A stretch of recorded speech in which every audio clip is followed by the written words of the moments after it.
the snap from Elfline. Hands to McCaffrey. Big hole up the middle. He's got the 40, 45, still going midfield into Giant territory. It's a foot race, and McCaffrey tracked down inside the 30 of New York, down to the 26-yard line.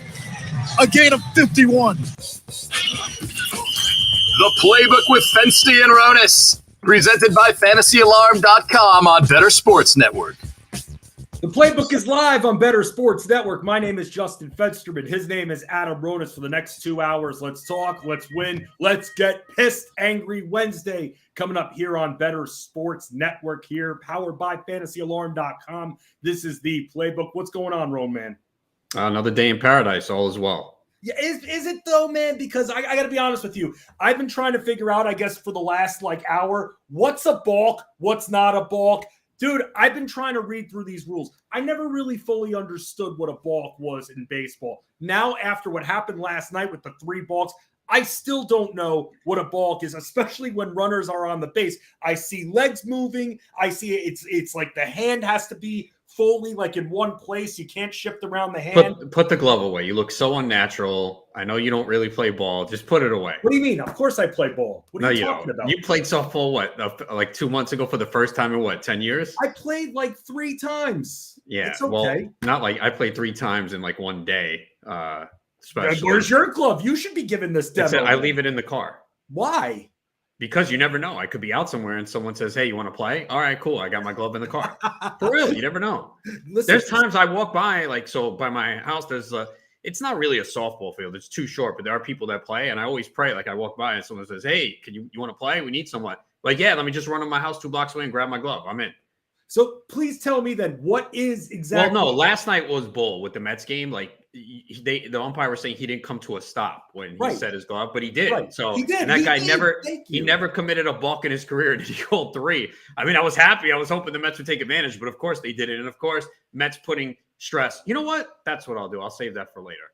I just remember there was something that we had planned, and I was like, what am I going to do? Okay, now I figured out what I wanted to remind you, too, and I meant to remind you before the show, you also had something that was bothersome, I guess, involving our fantasy basketball league as well, that I was hoping that you would bring to pissed potentially today. It wasn't pissed. It was, okay, we'll do it now. So, I sent 2 emails, I believe, from the ESPN address, right, about the league, right? Yep. Okay, there was a few people that didn't answer. So I went to my personal email and emailed them, maybe 5 of them. 2 of them answered, said I'm in. The other 3 or 2 did not. So I sent them an email on Monday saying, hey, I haven't heard from you guys after multiple emails. I'm removing you from the league. Then one guy responds about 7 hours later, hey, man, I want to be in the league. Something was wrong with my email. I'm like, okay, well, I've already replaced you. I said I sent 4 emails going back to last Thursday, and I didn't hear anything. Oh, I know, but my email was messed up. First of all, how does someone have an email messed up for 4 or 5 days in this age? Come on, man. So I felt bad, but I'm like, look, what do you want me to do as commissioner? Sit here and wait for you? The season's around the corner. My goal as commissioner is to fill that league as soon as possible. So you know what I mean? I want to know who's in, get the money, do the draft order, and let's go. We're running out of time. Our draft's 2 weeks from Saturday. I can't sit here and wait. And he's like, oh, but I love this league and it's so competitive. I thought you want competitive people. I'm like, can you please listen to me? And I sent 4 emails going back to Thursday. I sent you an email Monday saying, all right, I didn't hear from you. I'm replacing you. Then now 7 hours later, your email works. So I said, look, if someone doesn't pay, you'll be the first one. But as a commissioner, my job is to fill the league.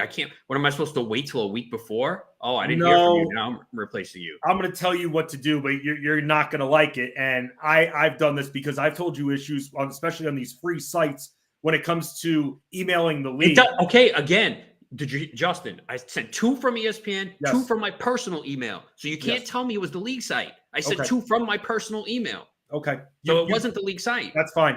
You're vindicated then. You're good. You're totally, normally when we've talked about this before, when I told you, hey, I try to take the extra step, I send text, I send reminder text, and you're like, nah, screw that. Don't, I send my emails. People know when the draft is, that's it. But I actually almost find it amazing that you took the second step in sending an email. Yeah, just in case maybe their email, because I know sometimes people have an email registered to a site that could be an old one. So I get that. So that's why I did go the extra step. One guy never responded at all. And then this guy came in later and started messaging me. And I feel bad. He's been good in this league. So I would like to have him in, but I put the post on Facebook, I think Monday, and a bunch of, and I still have people that want in. So like I said, if someone doesn't pay, then I'll go to him first. But like, really, your email, something's wrong with your email for 4 or 5 days? I don't know about that. I mean, we'd be in a huge argument if you didn't send from your personal email about this. Well, I did. Two of them. I'll forward them to you if you want. No. We get enough emails. It's okay. You don't have to forward it to me. But again, like, the commissioner's goal is to make sure the league is set well in advance and collect the money. That's my goal. I'm not going to wait to the last minute because you never know. I know a lot of people don't play fantasy seasonal basketball that much, but I figure, we only need 12 and people that listen, and I open it up. There's always people that want to come in and challenge me, and I can't play everyone, but I welcome people to come in. All you got to do is pay on time and be a diligent owner. And we did have a couple last year that bailed out early, and I hate that. So one of them actually who's not coming back did bail out early. So I shouldn't even have invited him anyway. So good thing he's out. But I just hate when people bail out. I mean, it's happening in a couple of my baseball leagues, man, and it's infuriating. Wait, people are just giving up on their teams? Yeah. I mean, I checked in one league. Someone hasn't checked in since July. Oh, why even play in the league at that point? I know, and it's not. And this league was $260. It's not like it was $50. You know what? I have always been a head-to-head over Roto guy, but in a way, thank God it's a Roto league. Nah, you're still gonna have the same thing. If someone gets off to a terrible start in head-to-head, they're gonna bail too. It's not like that's. That's what I'm telling you. That's what I'm telling you. In a head-to-head where the dead team is now facing a team that could be vying for a playoff spot. In Roto, that team's at the bottom of the standings. But still, if their ERA is like decent and then they have 4 dead spots, their ERA could affect something. They're obviously going to be low in wins, saves, and the counting stats. But, maybe they had a great average and half their lineups out. Now their average is there. But, again, I sent multiple emails, so I don't feel bad. I mean, and then it's ironic, too. The day I sent an email saying, "Hey guys, I didn't hear from you. I'm replacing you." That's when I hear back. That's not ironic?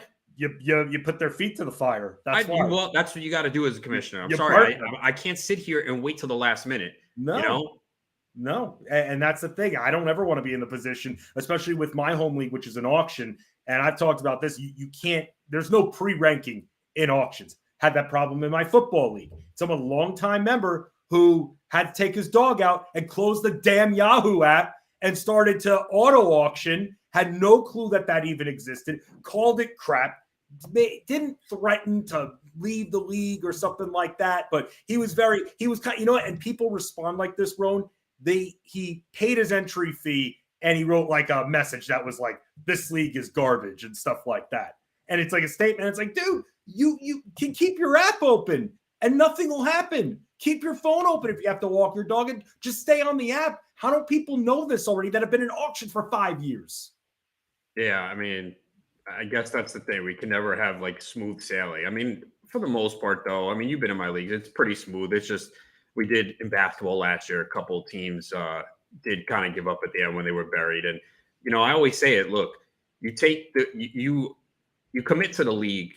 And even if you're out of it, the least you can do is set your lineup each week. You don't have to go spend time on waivers. I get it. Look, there's baseball leagues that I'm not going to win.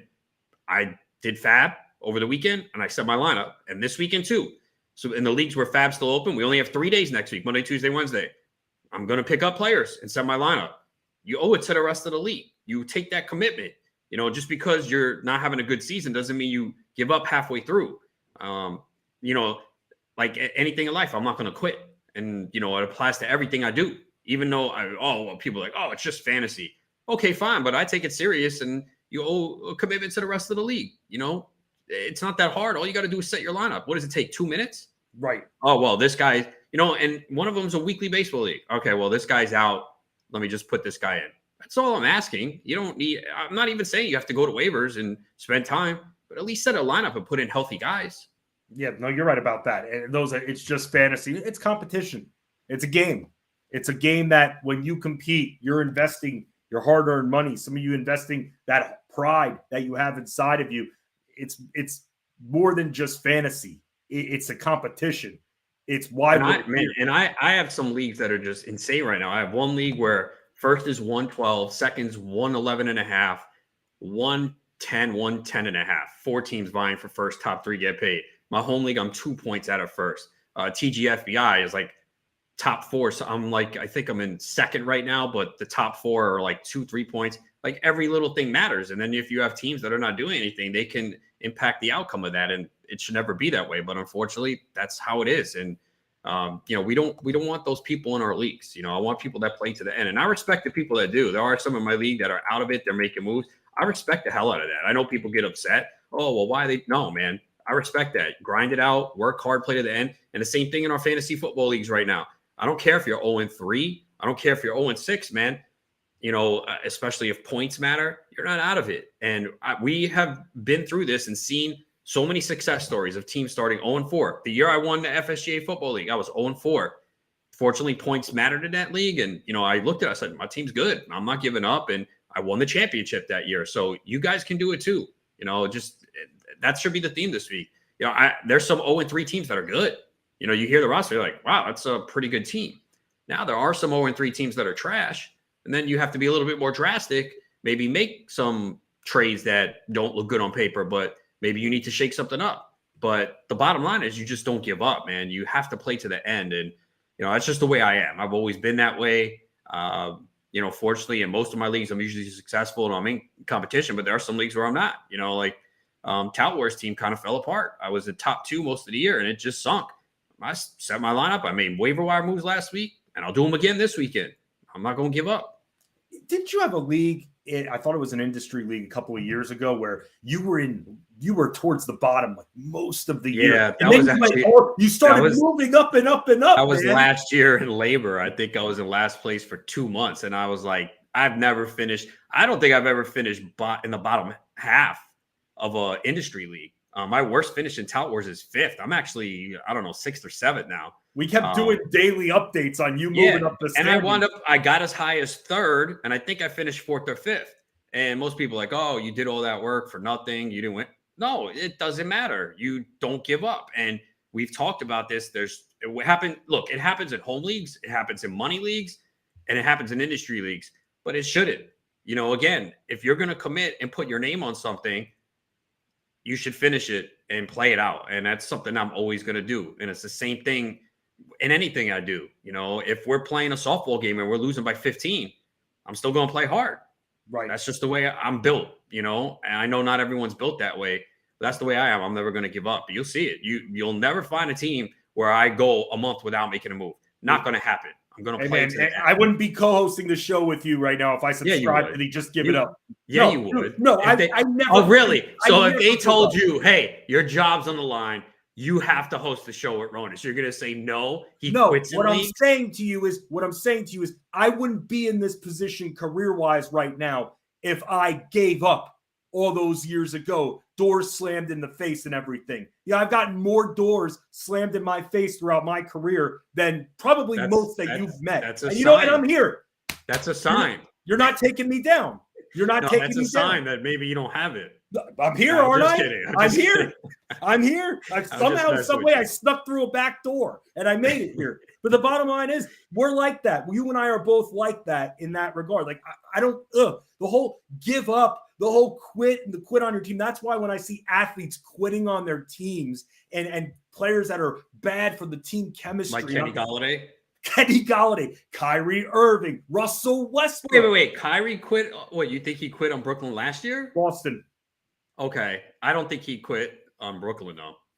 Yeah, no, well, he didn't quit on Brooklyn. That's another discussion that I don't know if we should have here, but go ahead. That's true. That's true.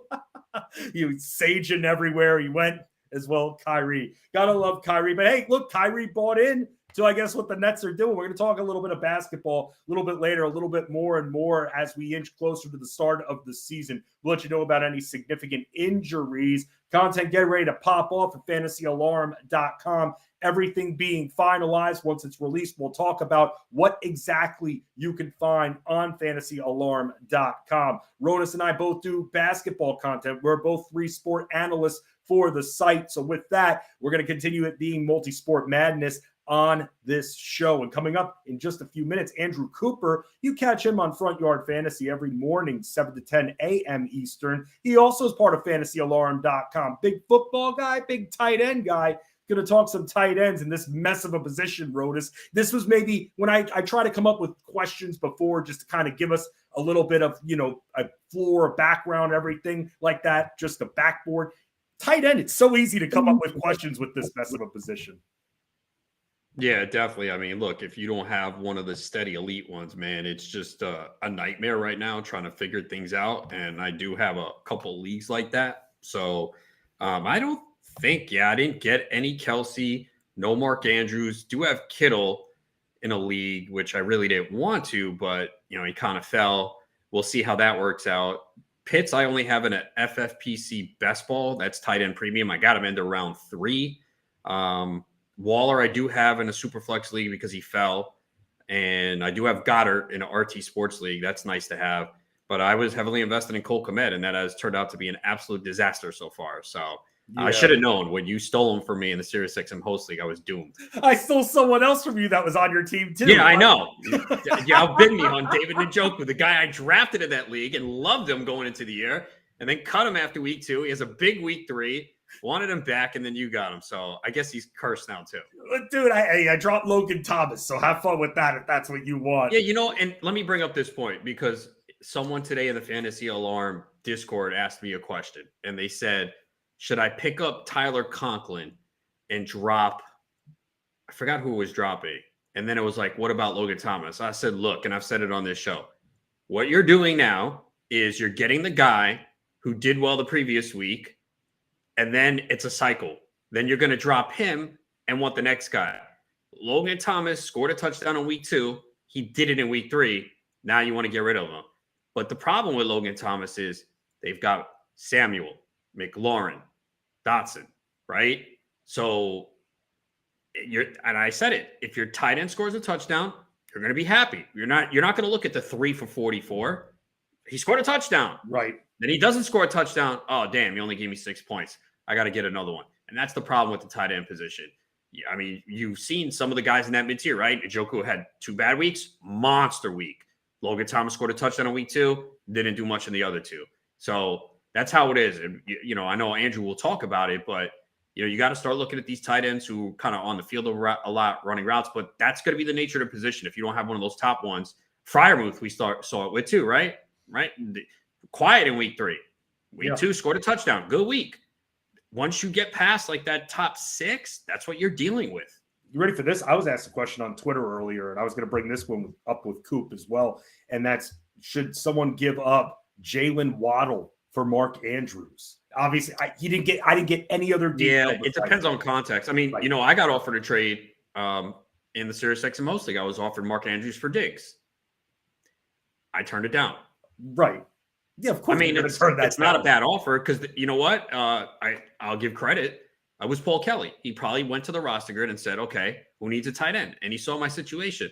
That's a fair offer, but I'm not going to do it. But that's what you do. I'm sure that's what he did. He said, "Okay, who needs a tight end?" Looked at my team and said, "Yeah, he could use a tight end." I'm sure he looked at your team too, but maybe he didn't want anything. No, I'm just kidding. No, you need a tight end too, though. So I'm surprised he didn't. He offers me. It's funny because it's hard to value him with Dak. Even Dak in versus Dak out. But I'm kind of surprised he didn't try to give me like a CD Lamb offer for Mark Andrews. I mean, Diggs is obviously better, but I feel like that those trades, especially on paper, I just wouldn't do that anyway. I know Andrews is one of the only guys right now at the position, but can we think that maybe there will be a stretch that with all these other guys who have been inconsistent, that someone out there can put together a good 4 to 5 weeks where they're producing, where they're getting targeted a little bit more? That's thinking like that because there are so few that are doing it right now, thinking like that, I couldn't make that trade giving up Diggs. Well, the thing is, it's magnified now because so many of the top players, especially the running backs, aren't performing. So it's more glaring when you're getting nothing from your tight end because the top end guys are not doing anything right now. Yeah, it's been a mess of a position, but someone that can maybe help clean it up a little bit, make us understand. All of us understand. In fact, hit us up in the comments section. Let us know what's good when it comes to your tight end situations. There are a lot of us right now, a lot of us with problematic tight end situations. Mine in the league that I lost to Ronas with. I've had Cole Kmet. I've had Logan Thomas. Now I just spent $8 on Njoku. What's going to happen now with this team? We're going to talk with Andrew Cooper from fantasyalarm.com. You can hear him again on Front Yard Fantasy on this network all week long, 7 to 10 a.m. Eastern. This is the playbook, your playbook to victory with Fensty and Ronas, powered by fantasyalarm.com. The Playbook with Fensty and Ronis, presented by fantasyalarm.com. Front Yard Fantasy with Simon, JL, and Coop. JL, I think this is the game everyone's been waiting for, and the moment in this game that we are probably going to have to talk about for at least the next 15 minutes. The Miami Dolphins took down the Buffalo Bills 21-19, and we got to talk about it. The play of the game, the butt punt. The butt punt. Punted straight into Trent Sherfield's abyss between his legs is where that booty football patootie. It was straight up there. It could not have been aimed better up that tuchus. Like, he just went for it. Like, you look at the picture, shout out USA Today photographer that caught that image, because wow, moment of impact, and you can really see just how well aimed between the cheeks that ball was. And Craig said, did y'all see Mark Sanchez's tweet to the punter? I did. Mark Sanchez tweets, stay out of my lane, bro. That's pretty good. I love all these self-aware tweets yesterday. Mark Sanchez, Orlovsky, like, they're just coming in and like poking fun of themselves. Yeah. That's pretty good stuff right there. Corey, Nando, and Friends, presented by Mayo Media on Bettor Sports Network. Speaking of TV, last night I tried to watch Aaron Judge. Did you watch the K-Rod broadcast? Yeah. So here's the thing. Rodriguez?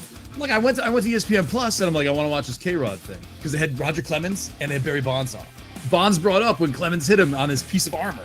And Yeah, Clemens exactly. like, oh, it was a strike, man. It was a strike. No, like, Clemens was like, if you wear, and I don't blame Clemens, if you wear that thing, right, that piece of armor, and you on top of the plate like that, target practice. I'm going to see if I can hit that joint. And Clemens, it was a strike. Get off the plate is basically what he said. Yeah, exactly.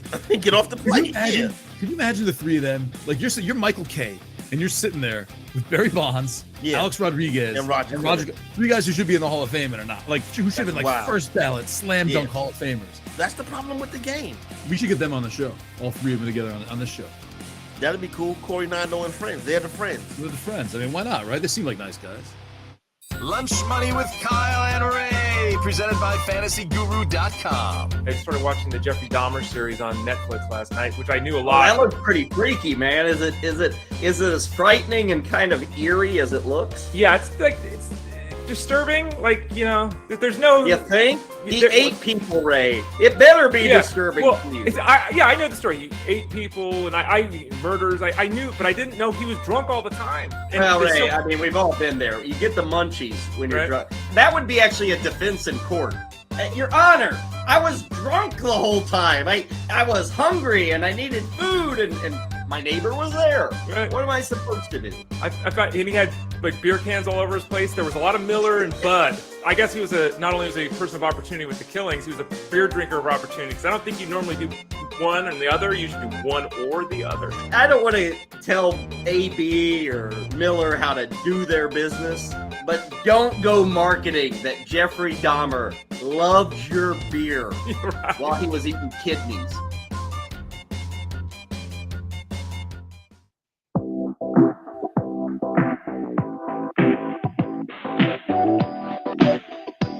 Call, chat, enter contests in real time. It's Sports Talk 3.0 with Bettor Sports Network. This is 3.0. Excited to see what 4.0 is in the future. This is Bettor Sports Network. I'm Justin Fetster, and he's Adam Ronis, talking some football, talking confusing situations, positions as well. And let's talk about the tight end position and how much of a mess it's been. And the perfect person to talk about the position with is our own tight end whisperer on fantasyalarm.com and also host of Front Yard Fantasy 7 a.m. Eastern on Better Sports Network. It's Andrew Cooper joining us. What's going on, Coop? What's up, boys? Thanks for having me. This is a nice little time slot you guys have here in the afternoon, huh? Yes, you're not ducking us as much as you did back when we were at Midnight's Coop. So I noticed that actually you're awake yes now. to us That's a lot why. more. Hey, I wasn't ducking you, dude. The old midnight to 7 a.m. That's a tough swing, my boy. I would just be staying up all night like a maniac, dude. No, like the I late hear night you. maniacs on your show. We are maniacs. Rona's a real maniac. I'll I tell still you that. stay up at that time. Yes, he's even without the midnight show, he's still up till 4 a.m. You can never, if you're hearing from Ronas at 8 o'clock in the morning Eastern time, you know something's wrong at that point because you're not hearing from the guy. But Coop, are you still an Evan Engram guy? Yeah, so I am. And for me, I always look at the behind the scenes stats. They matter to me more than what's happened already because that at the end of the day predicts what is going to happen, right? Right now, if you look at it, he's 7th in routes per dropback, which, so far he hasn't produced as well as we would have hoped. But, in the first couple matchups, he was targeted. Last week, he went up against a guy that's quickly becoming a tight end killer in Derwin James. I mean, you saw him pretty much powerbomb Travis Kelce in week 2, right? Like he's a killer right now. So I'm going to throw that game out. I'm going to give him at least a couple more games just to see what happens here. He's playing 2/3 of snaps at wide receiver. I don't think Zay Jones is that good. Christian Kirk very well might be, but I think there's an opportunity for him here moving forward with some better matchups. I got a question today in the Discord about Tyler Conklin, and I'm pretty sure you're going to agree with me. But my concern with him is the Jets are passing 72% of the time, and that's probably going to change. We know Zach Wilson's coming in this week. Who knows how he's going to distribute the targets, but while Conklin's been great so far, what are your expectations with him going forward? Yeah, I'm on board with you, man. The Jets are set to obliterate the pass attempt record, right? Like, I think they're on pace for like 880 attempts or something like that. I think the record's like 730. So like 150 more than what's ever happened. And when you look at the rate stats for this guy, like his target share is actually not even that big considering they've thrown 150 times, right? It's like 13% of what they've thrown. His average depth of target's low. He doesn't line up at wide receiver. He blocks like 10% of the snaps. He hasn't broken a single tackle. It's like everything that we look at behind the scenes, he's not good at. The one thing that he's been good at is them throwing a million times and him getting a small slice of that pie, which ends up being pretty big when you throw that much. So for me, I think people rushing out to add that dude are going to be pretty disappointed moving forward. Give Andrew Cooper a follow on Twitter at Coop A Fiasco. An excellent follow. Will be very interactive with you, especially if you say something he doesn't agree with, and then you send that comment. You're opening up Pandora's box right there. You better be ready for a Muhammad Ali style fight after that. I've seen some of those threads, Coop, and you know what, dude? One of the things is, man, when it comes to Twitter with the sensitivity factor and everybody gets offended, you just keep jumping right in, man, and it just shows how passionate you are about the sport. Well, the thing is, people think that I throw out like clickbait or whatever. Like, I don't send anything out there that I don't truly believe in, that I haven't truly researched. So if you see something from me that is like a little snippet, just know that there's 1,000 numbers behind that. So if you want to open that door and get flooded with those numbers, well, I welcome it. I would love to be able to say exactly why I said I don't like Tyler Conklin. And I just hit you with like 15 different numbers. I got 30 more, right? So it's like, I have no problem having discussion about fantasy football with anyone. There you go. All right, there's obviously a lot of people that are dealing with tight end issues. Are there any good matchups this week that you're looking at streaming wise? Yeah, I mean, so I mentioned Evan Engram. That's one that I would do this week if you're in a pinch. The Eagles have what I like to call a target funnel defense. It's set up specifically with good corners on the outside, good players on the outside, like the shell, where they kind of push things into the middle. So that's where a guy like a tight end, Evan Engram, gets a lot of balls. You don't want to go up against Darius Slay or James Bradbury. Where are you going to go? You got to go across the middle. I like David Njoku. The first couple of games, I had to move him down because he blocked on like 17% of his pass plays, which we've never. The last time there's only been one tight end blocking on more than 15% of his pass plays to finish top 5. That was George Kittle, and it was 2019. It's happened one time in the last like 10 years. So I had to move the guy down. But then last week he comes out, runs pretty much all the routes, only blocks twice. Now he gets the Falcons, which every Falcons game is going to a shootout, but they're letting up points. I feel like that's a decent matchup. And then if you really are in a pinch, Albert O this week has a pretty decent matchup. He's got the Raiders, and that one again should be high scoring game. They've been having some injuries to some safeties. Trevin Moehrig's been banged up, so not a terrible matchup for Albert O, and he should be widely available. Coop, Cole Kmet, someone Ronas drafted in a couple of places. I drafted him, dude. I mean, is there any hope for? I mean, we might as well just talk about the Bears' passing attack in general, because you can't fully blame him when his quarterback is throwing fewer than 20 times per game. Dude, it's crazy. It's not even like a real team. This guy's you know what he's doing? He's messing up my spreadsheets. He's messing them all, like, because the numbers they don't even make sense. Like, he actually has. We talk about you want a guy that's running routes on all the dropbacks. He's like 6th in that stat. Like, they haven't. He's 77% of the dropbacks. He's running a route, but they only drop back like 60 times. Right? They've only thrown 45 times. Like, think of his target share. Right? I try and look at the percentages. His target share is in line with, like, you know, the guys that are like 11th, 12th, 13th, but he's caught, you know, 5 of 45 targets is like 11%, you know, but like Foster Moreau has more targets than him. The backup for the Raiders. It's like, it's crazy. If they were to throw like a normal team and play like a normal team for just one time, he probably would have a good game, just because like the numbers do dictate that he's running all the routes. He's lining up at wide receiver. He gets a decent number of targets. It's just hard to predict if or when they might ever play like a normal team. So you can't trust the guy. It's crazy that the way it's going down so far. But I don't know, man. What do you guys think? Do you guys think the Bears will at least become a team that throws enough to offer anything, or is this just a lost cause? I mean, you would have to think at some point that it would regress, just like the Jets are going to regress passing less, you would think. But the problem is they're 2-1. So you know how NFL coaches are. Well, it's working. We're winning games. Why are we going to change it? And then the problem is, what if they win this week against the Giants, which is possible? I mean, do we trust the Giants as a favorite? The Bears could be 3-1. And then what? That's the problem. Then they're the worst 3-1 team of all time. Whichever team wins is going to be the whoever this game is going to be the worst 3-1 team of all time. That's crazy, man. That's football, baby. Yeah.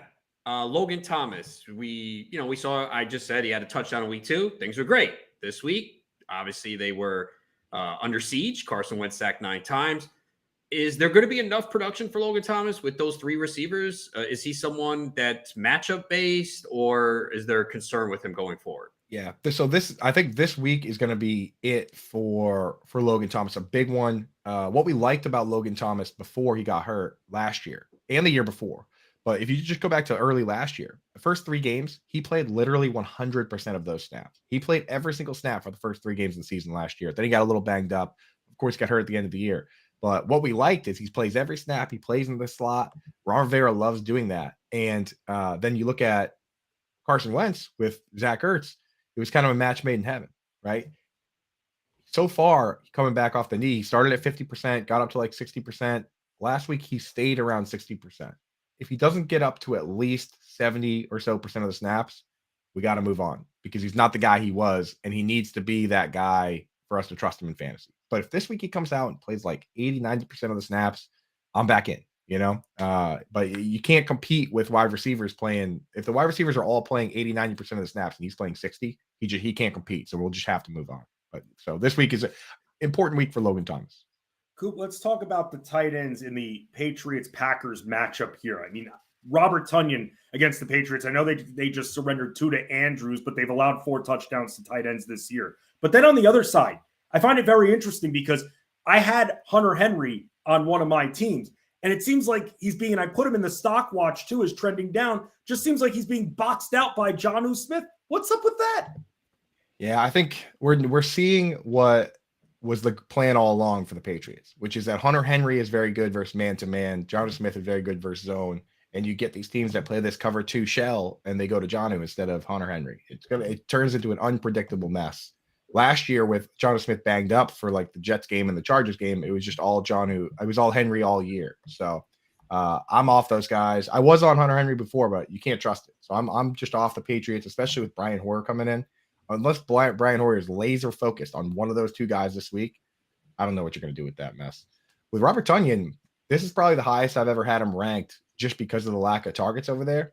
The Patriots typically are a good team versus the tight end, but clearly not this year, despite having very similar personnel. So I don't know if they're going to be able to right that ship or what's going on, but it's looking pretty ugly. Tunyon could be a guy that you could slot in. The thing is, he's only playing like 50% of the snaps. So just know that the upside, of course, is there in a team that's letting up touchdowns to a guy that mostly gets his points via touchdowns. But the floor, of course, is a guy that's playing half the snaps and he doesn't get more than 3 or 4 targets, which has kind of been his MO. It looks pretty ugly. Probably more of a DFS play, Tunyon, than for me than something I'm doing in my real leagues, because you got to use the roster spot and everything too. The Giants obviously have major issues at wide receiver. I'm actually near their training facility, so I might go and see if they need me for a tryout. Wait, Ronus. If that's the case, that's your quarterback. Coop's your quarterback. You got to take him with you for the tryout. I will. Ronus, dude. We have that Expo connection, dude. Ronus made some snags out there. It's the highlight that's sweeping the nation to give Adam Ronus a potential tryout on a team. I don't think, oh man, as much as I would love to play in NFL, I don't think I can wear a Giants uniform. I can't do it. that's the only thing holding you back. Yeah, you would wear it. You would wear it. Come on. I don't know if I could. That's just disgusting. Yeah. But is there any hope that Daniel Bellinger could be someone here with the lack of targets? See, that's the one that's driving me nuts, man. It's driving me nuts because it's there, right? It's like on paper, it's all there. He's the starter. What's killing him is they're using this other guy, Tanner Hudson, like a Cameron Brate or Anthony Ferkser type guy. So like picture like OJ Howard with Cameron Brate, where inexplicably they send this one guy in just on pass plays to kind of run around and not do anything. So like look, take last week, for instance, the Giants ran 54 pass plays. Daniel Bellinger played a huge chunk of those snaps, but he only ran 25 routes. Tanner Hudson ran 24. If you had any of the relevant guys with 54 pass plays, they're running at least 35, 40 routes, not 25. And if you have like Mark Andrews, he's running like 50, right? So that's what's holding them back right now is this other Tanner Hudson dude. Like they just need to say, I don't know. I mean, I don't know why they're using Tanner Hudson and not throwing it to Tanner Hudson. It's like just use your starter and put wide receivers out there. I mean, I guess they don't even have wide receivers either. So I don't know. Maybe with all these injuries, Bellinger will just play the full game, even with Hudson out there. But for the time being, if they're going to split those routes and, only play 50% of them, I can't trust these guys, man. I wish I could, dude, because I was kind of on Bellinger before. He looked good in preseason. He caught the touchdown pass a week ago, but just, I don't know. Anytime a guy is splitting like that, it gets ugly. Hey, Coop, we got a comment here, and I feel like this is probably – I feel like I know where you're going to go, but Marty in our comment section asking us about Logan Thomas or Bellinger. Who do you prefer? I prefer Logan Thomas just because he's playing – yeah, he's got the chemistry. He's got the history.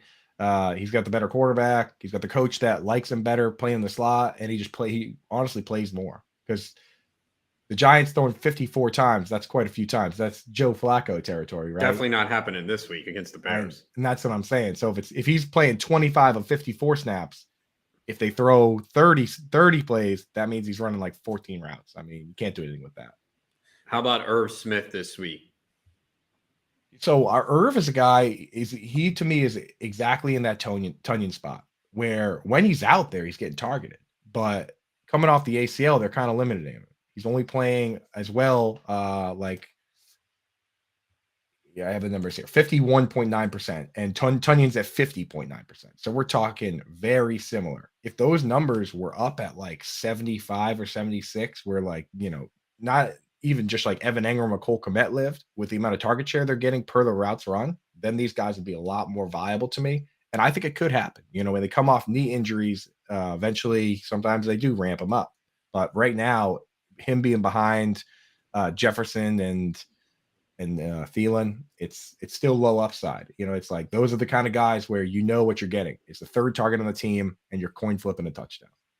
Hanging out with Andrew Cooper from fantasyalarm.com, and you can follow him on Twitter at CoopAFiasco, and you can catch him every morning during the week on Bettor Sports Network on Front Yard Fantasy with JL and Simon, and also On the weekends, on Sundays, 9 to 11 a.m. Eastern with J.I. John Impemba on the Game Day Playbook edition there. Coop, for all of you, everyone in the afternoon that's watching us right now, listening to us, you're on the mornings there. So why don't you let everybody know what goes on with JL and Simon in the mornings on Front Yard Fantasy? Don't watch that show, man. That show's just nonsense. Bro. Okay, then Andrew, never mind. Andrew Cooper, everybody. I'm kidding. Man, we do have a lot of fun, man. We have a ton of beat writers on. Like we had D.O. Ledbetter on from the Falcons today. Like we have all these fun guys on to chat with us. We play games and stuff. Like we play stat games, detective. We joke around a lot on that show. And then on the Sunday show, that's where it's all business. Me and John and Pemba hit every single game. The fantasy John's business, not much. He is, but he's the best. But John steers the ship, man. He's like a fantasy football robot. We hit every game, we hit every question. Like if you got questions you need answered, dude, John and Pemba he's like one of those robot punch machines. He'll knock those questions right out. So I like John. I'll be working with him next week. Justin taking time off as always. I know, as always. Yeah, right. BS on that. Okay, BS on that. You took more time off in 1 week than I have all year, Ronus. Okay, so what week was that? The week you went to Aruba. Okay, I deserve vacation. I still have vacation days left, so get ready. And I'm proud of you for having vacation days. But don't say I'm taking off always. You took off more in one vacation than I have. See what I have to deal with, Coop? You get JL, who's a nice guy and tells all the guests, I'm feeling your vibe and stuff. And Simon, like such a nice dude. This is who I have to work with. Oh, Ronus is a sweetheart. I think you're the mean one. I do. I'm sorry, Fancy. I'm team. Sorry. I cannot wait to stir up all this controversy. When Fancy can run around and catch a football, maybe Coop will change his mind. That's what I'm saying. Why don't you relax? Try to go to Waffle House. Try a waffle, bro. You know what I mean? Yo, Coop, for real. So you heard that, obviously. I mean, how bizarre is that? Really? Insanity. Right? I was like, who is this psycho, dude? Psycho. It's me. Oh my god, dude! I don't eat breakfast for dinner, Coop. All right, I'm sure you do things as well that you're like, yeah, makes sense for you, but everybody else hates on you for it, right? Liking Evan Engram. Not like that, dude. Oh yeah, Evan Engram. Starting Evan Engram is like getting a cheeseburger at Waffle House or whatever you did on like a steak sandwich. I don't even know. What is that, man? You're confusing us, man. How's that steak sandwich though in 10 seconds, and then I had to sit through conspiracy talk for the next 25 after that, Coop. I'd rather hear you talking about all the tight ends who've sucked this year thus far, which is pretty much all of them, bro. I love conspiracies. Yes, we know, Rodas. We know you do. You don't love medication. We know that as well from this show. Andrew Cooper, though, you can catch him on Front Yard Fantasy tomorrow and all week long. Yeah, see, he's a company man like me. I've worn my fantasy alarm shirt a couple times. Fensty never does. We're taking over this network. Thanks for paying attention, Ronas. Thanks for paying attention, Ronas. Well, you don't even know the color of my shirt half the time. No, I do today. Never mind. Sure? I kind of don't. It's gray. Okay. It's the gray shirt. I know it's gray. Coop, thank you so much for joining this circus of a show. Anytime, fellas. Andrew Cooper, give him a follow on Twitter at Coop A Fiasco. Does a great job with our fantasy football coverage on fantasyalarm.com, as does Adam Ronas as well, even though he makes fun of week 4 preliminary rankings are up. They are. Wow. They just go. You put them up. They went up last night. Dude, if you were able to update all your stuff and write articles while you were on the air with me, major skill. They went up last night. They usually go up Tuesday night. Again, they're the preliminary ones. A lot's going to change. So make sure you check back every day, hit refresh. Next update will probably, as news trickles in, I know we'll get into some of the injuries, but like DeAndre Swift's not in the rankings right now. David Montgomery's not in. If we hear positive things, then I'll have to reshuffle them. But I'd be very surprised if DeAndre Swift plays. Yeah, it doesn't sound like he is. So, you have to make these decisions based on the news. And, last week I had some players that were out. I had to put them in later in the week. So just keep checking back. Yeah, absolutely. I mean, in fact, we're actually going to talk about your rankings just a little bit here when we do our hot route, just talking about some of the players, Rome, that you moved up significantly and some that you moved down significantly. And it could be because of a cake reason, like an injury occurred. Like, for instance, if we knew that Montgomery was going to be out, you move up Khalil Herbert. While it is obvious, it is good to give us perspective on where you have them compared to some of the other running backs going into week 4. We'll talk hot route later. And I've got a hot take that was given to me by our friend Lenny Melnick, FantasySports.com, Ron. And I thought that when he told me this, he goes, ask Ronus about this. Let me know what he thinks. And I feel like I'm going to say this and you're going to want to light me on fire afterwards. It's baseball related. Coming up, though, we're going to talk about QB streamers. Didn't get to it yesterday, so we're going to get to it today. For those that are looking for a quarterback to start in week 4 of the fantasy football season, got a few options. We'll talk about the matchups, and then we get to talk about what we're pissed off about this week, as we do every week, the Wednesday rite of passage. This is the Playbook with Feds Ronus, powered by FantasyAlarm.com on Bettor Sports Network. Bettor Sports Network. It's sports talk. Sports talk done better. Collectible moments. Everybody up here at U.S. Cellular. Sox 5 runs, 6 hits. The 2-1 to Bartlett. Swing shot to short. Ramirez has it, throws. Starling picks a perfect game. His second no-hitter. People going crazy here at U.S. Cellular. He's smiled by his teammates. A perfecto. Now there's a steal by Bird. Underneath the DJ, lays it in. Right out, 1 second left. What a play by Bird. Bird stole the impounding pass. Laid it up to DJ. DJ laid it up at him. And Boston has a 1-point lead with 1 second left. Out of the I formation on first down. Peterson to carry, looking for running room on the right side. Has it to the 25, across the 30, across the 35, and out of bounds at the 40-yard line. Adrian Peterson has just gone over 2,000 yards for the season. The 7th man in NFL history to cross the 2,000-yard mark. Well, a thundering ovation for number 66, Mario Lemieux. Just the emotion I'm sure Mario is feeling in this place. You don't appreciate something until it's gone, and it's so great to have Mario back. Yager turns around. Over to Lemieux. Mario Lemieux, his first goal in his comeback here tonight at the Mellon Arena. And the Penguins lead 3-0, and he is smiling like a butcher's dog. Mario Lemieux. Oh, the band is out on the field. He's going to go into the end zone. The Bears have scored, but the Bands are out on the field. Pearson moves in front of the STT Dodge. Petty comes back to the inside. They almost touch as they move down low in the bank, and they're going to be side by side as they exit the bank and head for the finish line. Richard Petty goes back in front. They both spin. They're in the wall. Petty is slamming into the wall. He's coming down toward the finish line. Will he make it? Pearson is still running. The winner is car number 21. An amazing finish. Richard Petty's car demolished the front end, as well as car number 21. An unbelievable finish, a terrible crash. David Pearson has won the Daytona 500. Leitner catches, comes down, dribbles, shoots, scores! Christian Leitner has hit the bucket at the buzzer! Pitched by Downey, swinging, there's a drive into left center field. That ball is going to be out of here. It's gone.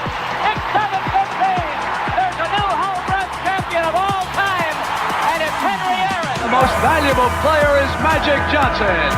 42 points, 15 rebounds, and 7 assists. He starts at center, plays forward and guard, and leads the Los Angeles Lakers to a world championship 123-107 over Philadelphia. Whether you collect sports memorabilia, fantasy championships, or winning bet slips, talk about it on Bettor Sports Network.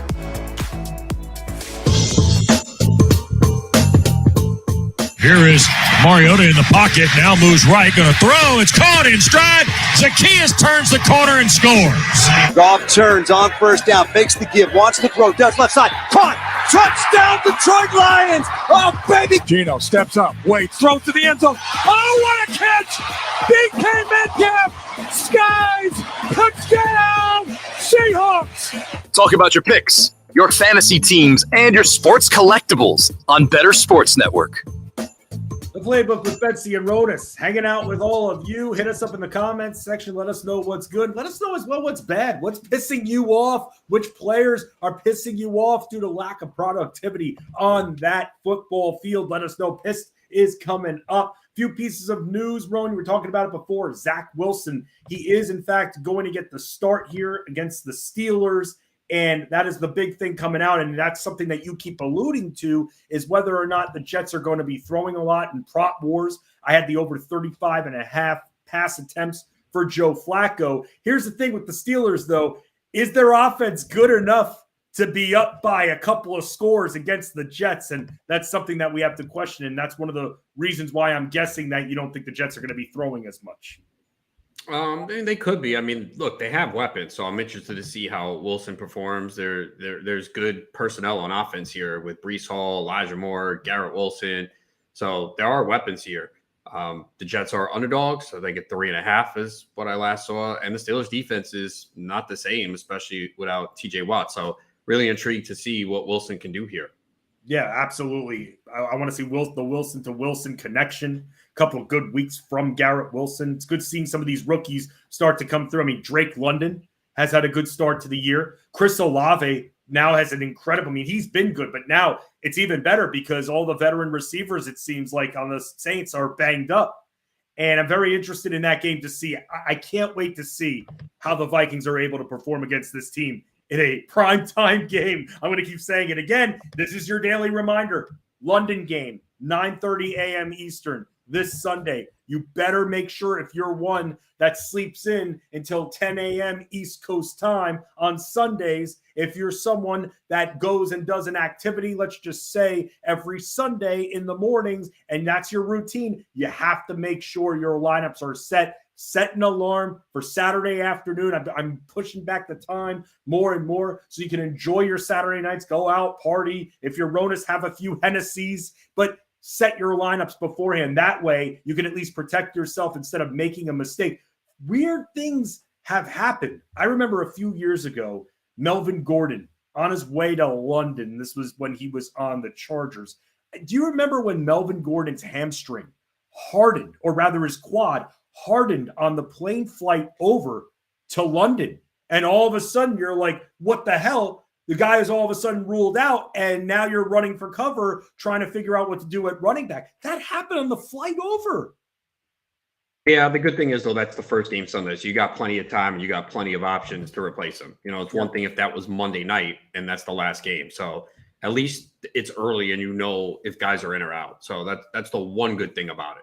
Yeah, Coach Allen said earlier that he's thinking that Winston is going to play through the pain that he's currently suffering from. So that is what we got there. A couple of notes from the Thursday night game here. Jalen Waddle dealing with this groin is listed as questionable. I saw Schefter put out a report a little bit earlier. Tua as well, man. I mean, we were joking about this yesterday. Is he actually dealing with a back injury, or was there some shady stuff done regarding whether or not he should have been booted from that game and in concussion protocol? But regardless, that's what we're looking at there. And we have to go with, I guess, with what we know at this point here. Tua a little bit banged up. Jalen Waddle with the groin. You don't like to see groin injuries, Rome. Those are very, very tricky to prognosticate whether or not a player is going to play. It involves any aspect of moving, especially with putting any pressure on the lower body. You're not going to be able to move right. Yeah, we'll just have to wait and see. I mean, again, at least it's Thursday, so we'll know by this time tomorrow. Sounds like most of these guys are going to play, but you never know. Yeah, Tony and Robinson for the Giants. We were talking about the receivers, the injured receivers. They were out of practice, and we talk about Wednesday practice. But when players have been out the week before, I like to give that little update. I saw that Rondale Moore was practicing, so we'll have to wait and see. The Seahawks put Travis Homer on IR. AJ Green already doubtful for their game Sunday for the Arizona Cardinals. And Joey Bosa, we were talking about that in that impact injury. He's also going on the IR. So not good there when it comes to the Chargers. Some of these teams, man, the Chargers, I mean, the Giants now, they're just getting pounded by injuries early. And I know it's football, but there are definitely some teams that keep getting hit over and over again. Even the Bills. Yeah, I mean, it's just part of the game. The Chargers just seems to happen to every single season. Rashawn Slater as well on the offensive line. Yeah. It's just the same story. And Herbert's still playing with the rib injuries. We don't know if Keenan Allen will be back this week. So it's really rough for the Chargers right now. For sure. And you could, by the way, if you haven't told your friends, download the free Bettor Sports Network app, register, and click join the show. You can call in, you can chat. And when we have contests, you can enter them with the push of one button. And once you register, you'll have access to our full on-demand library to catch anything you may have missed throughout the day on BSN. We just had Andrew Cooper on. You catch him in the mornings, Moose and Keith afterwards, and our buddies Kyle and Ray on Lunch Money. Then you have Corey and Nando coming up right after that. Corey, Nando, and friends right before us. Then you've got us tonight, actually, is we're in a Corey Parsons sandwich here because Corey was just on, and he's actually going to be on. Your buddies, Corey and Tom Casale, are going to be on for Bettor Sports Live right after us. You actually hang with them on Bettor Zone Sunday afternoons, 1 to 5 p.m. Eastern. And it's just fun, man, for you. It's just, I could see, like, when I tune in everything, you're watching the games, man. You're just having fun. You're just being you. You goof on Corey. At least I know that I'm not the only person that you goof on the air. It's fun to see you goofing on other people a little bit. Well, yeah, no one is immune. No one. You're definitely not immune. That's one thing we know for sure. Let's talk QB streamer options, though, Roan, right now. And for those that are looking for quarterbacks here, a couple that I came up with that could be out there for those that are still dealing with waivers. Some of you are already done with your first runs, so you could look to see who else is out there. What are your thoughts on Cooper Rush as a possible streaming option? No. Okay, there you go. He's not in my top 25. What want to about manage the game with him? He's not going to put up big numbers. What about Jared Goff if he's still out there?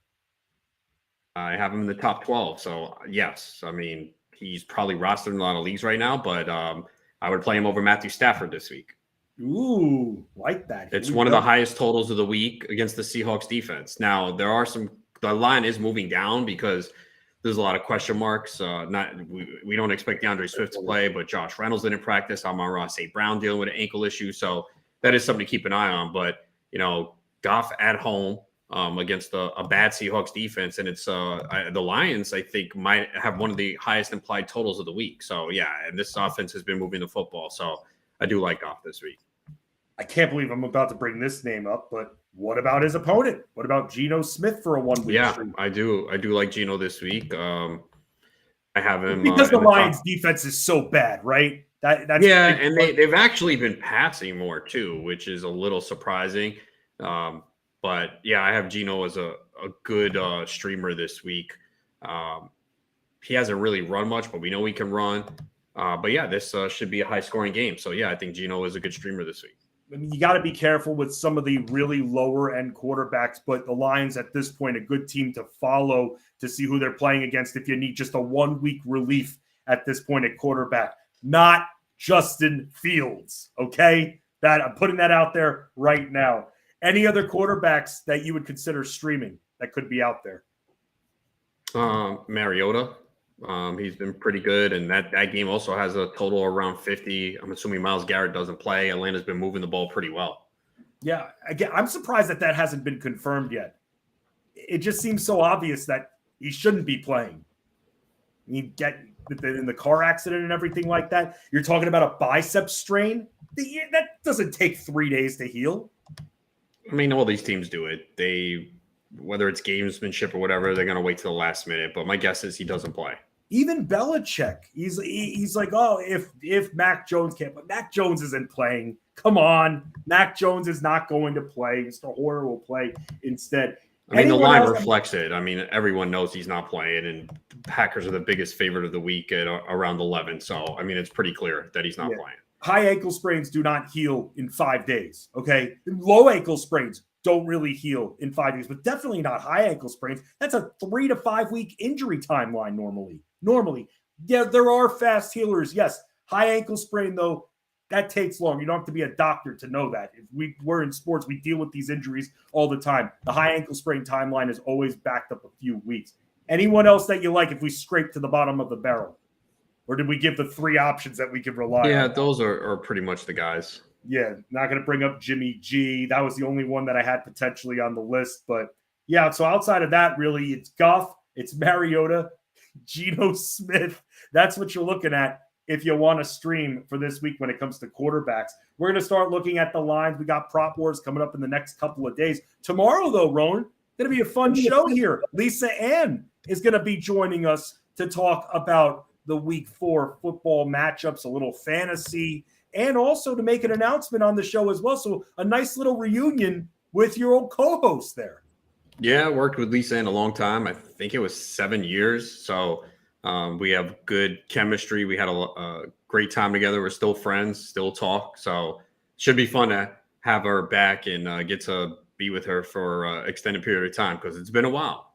So she's your one seed. It's obvious. She's your one seed of favorite co-host that you've ever had. So she's your one seed. That's locked in. 2 seed. Who would that be? I don't know. That's tough. You know, I've actually worked with a lot of people over the last 12 years. Yeah. A lot. You've worked with me, Angle, Dr. Roto. You've worked with Craig Mish. You've worked with Howard Bender. I'm trying to think of who else. Yeah, I mean, you've worked with even Brandon Marianne Lee for a time as well. So you've had a lot of co-hosts there. So Greg Sussman. He's definitely the 2 seed then, Greg Sussman. Yeah, I've worked with a lot of people. So it's a tough call. Yes. So do I even come close to cracking the top 5 of your co-host rankings? Possibly. Okay, cool. I'll take that. A little stocked up right there. I'll take the 5th seed. It's almost home field advantage in the NBA, home court advantage. So I'll take that right there. But yes, at least I work with Jim Bowden too. Don't forget that. You have worked with. Okay, so move everybody else down the list pretty much. Jim Bowden. I mean, he's a Cowboys fan, right? Yeah, and so is Lisa. Everyone's a Cowboys fan. It seems like not everyone, but quite a few. Most people. Yeah, Al Williams in on the chat too. Al, I can tell you this. No way I'm top 5 on Roto's. No way I'm top 5. Maybe on your list, Al, but definitely not on Rotus's list. He's lying. Thank you, Marty. I don't know about that, though. But Rotus can be a little tricky. He's a little bit of a prankster, but we always have fun. So Ronus's favorite co-host, Lisa Ann, is going to be on with us. Going to have a lot of fun there. Our hash out. So we're going to talk about fantasy football from the Waffle House perspective. If you like hash browns, you'll love this one. We did it last week. It was a lot of fun doing it again. And we will also preview the Thursday night football game between the Dolphins and the Bengals. Maybe sneak in some NBA with Lisa as well. Lisa's a big NBA fan like us. And most importantly, a big announcement from Lisa Ann tomorrow, 5 to 7 p.m. Eastern. Be there. You get the Roman, you get me, you get Lisa Ann. It's going to be a great time here on Better Sports Network. But let's turn down the mood just a little bit. And let's talk about what's frustrating us. Let's talk about what's pissing us off in life, in fantasy, and you can tell us what's pissing you off as well. Put it in the comments section. We'll give you a little shout out right there. Pissed coming up next here on the Playbook with Fensty and Rotus, powered by FantasyAlarm.com. Make bets and follow your fantasy team while you buy, sell, and trade collectibles in real time. Only on Better Sports Network. The Playbook with Fensty and Ronis. The best play in last night's game, you know what it was? Don't even start with me. That stupid, disgusting last touchdown. Loved it. Into the end zone it goes, and the Browns are going to recover there. That's going to be a touchdown. There's no extra point, but that may be meaningful to some of you. I'll tell you why you loved it. Here I am going through my leagues to see after that. Okay, what is the damage done when I'm playing against the Browns defense? Nope. Going through all of them. Then the final league that I checked that we're both in, playing each other this week, I had Najee Harris. He got into the box. All right, that's good. So when it came to him versus Kareem Hunt, all right, I got the better of that one there. Nothing to really write home about. But then you have the Browns defense against me, and I'm already major underdog going up against you because of my problems. And here I am thinking, all right, good start for my team for once, and you have the stupid Browns defense to score that touchdown at the buzzer against me, and I can't stand it. They really weren't doing much yesterday until that touchdown. So I loved it. It's reminiscent of what happened to me years ago.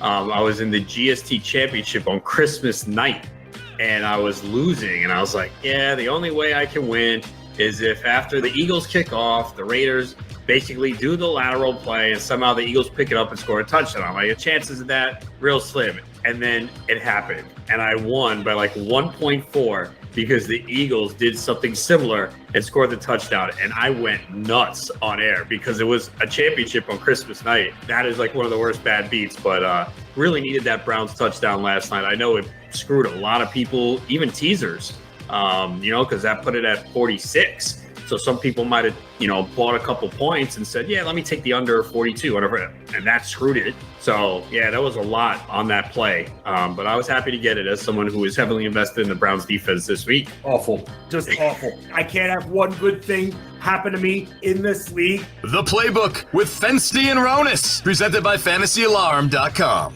Weekdays at 5 Eastern on Bettor Sports Network. I'm not mad. No!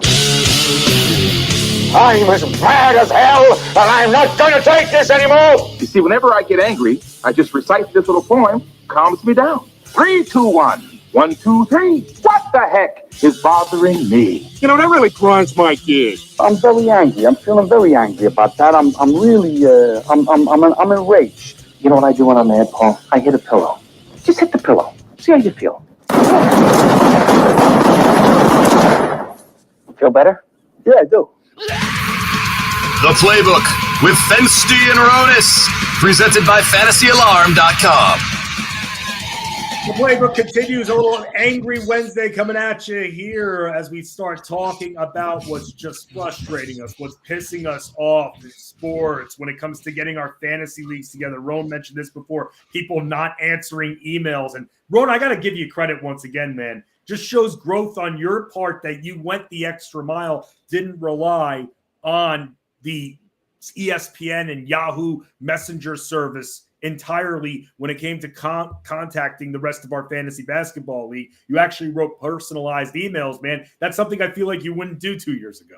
No, I would have. I always do it. I'm going to give people an opportunity to respond. I get it. Like sometimes you have multiple emails and maybe that email was an old email from 10 years ago that you have on that site. So I get that, but it's the easiest way to contact people because you just click one button, email the league. So it's easier instead of, doing it another way. So you should be getting emails from the league site, but in this case, I decided, all right, I did it twice. And then Monday I sent an email saying, well, I didn't hear from you guys. I'm replacing you.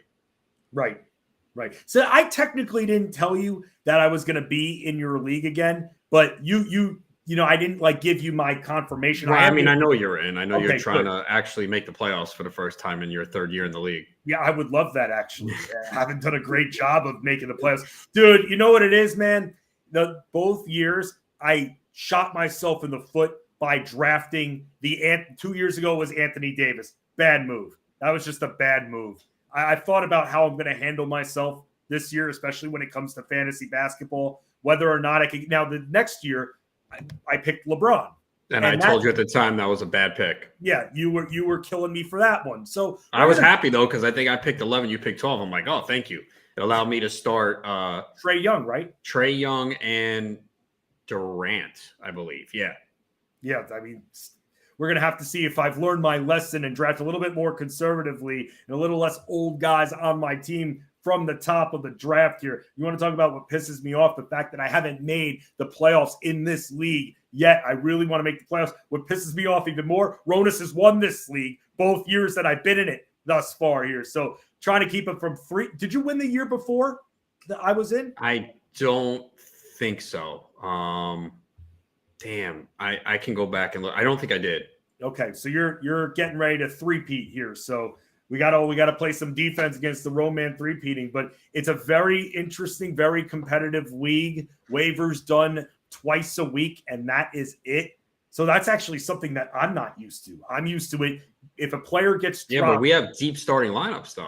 We do, and I'm not making an excuse. And I'm deep saying, bench. Yeah, no, listen, you give plenty of bench spots, but I've never played in a league where I only had 2 times during the week where everything was a waiver claim. I played in leagues where if you drop a player, the player's on waivers for 2 days, and that's it. If it's impact player, player's on waivers for 2 days, but you can add and drop for next day pickups. Now, same day pickups, there's a strategy in that, and especially if your leagues don't have any kind of roster move restrictions or anything like that, especially if there's no max, then you can just stack every single day if you really want to. And so I hate that in head-to-head. I know you hate that. But one of the things I've done, Roan, in my home league to combat that, next day pickups. So if you do want to stack on a day, it's going to cost you players the day before. Players that you might actually have to drop instead of playing that night. And I feel like it does combat the stacking a little bit. It makes you play it a little bit more conservatively. Whereas same day pickups, you can just stack and stack and stack, especially if you don't have a move max there. You do it where it's a little bit more organized, where you have Monday and Thursday waivers. Waivers run at noon Eastern. And that's why one of the things I have to ask you, would you be open to changing it to next day pickups? No, it's going to be the same thing. I thought about maybe messaging the league there, but I just figured you as the commissioner, you have to be at least open to putting it up for a vote of some kind. I think twice a week is fine for pickups. Yeah, you've never seen that into it. So I'm not going to force the issue there. It's your league. If I don't like it, I could go take a hike. I want to win this title. Talk about not giving up. I think we have 6 bench spots. No, it's a good amount of bench spots there, man. And 11 starters. We're knee deep into this stuff, man. I mean, we're doing matchup content every day. So I'd like to take advantage of that a little bit on that day for the next day. But I'm not saying it's a bad way that you do waivers and everything. It's just different than I feel like even a lot of casual players play that do a daily roster format of setting your lineup and everything like that. But Roan, what's bothering you this week? What's pissing you off?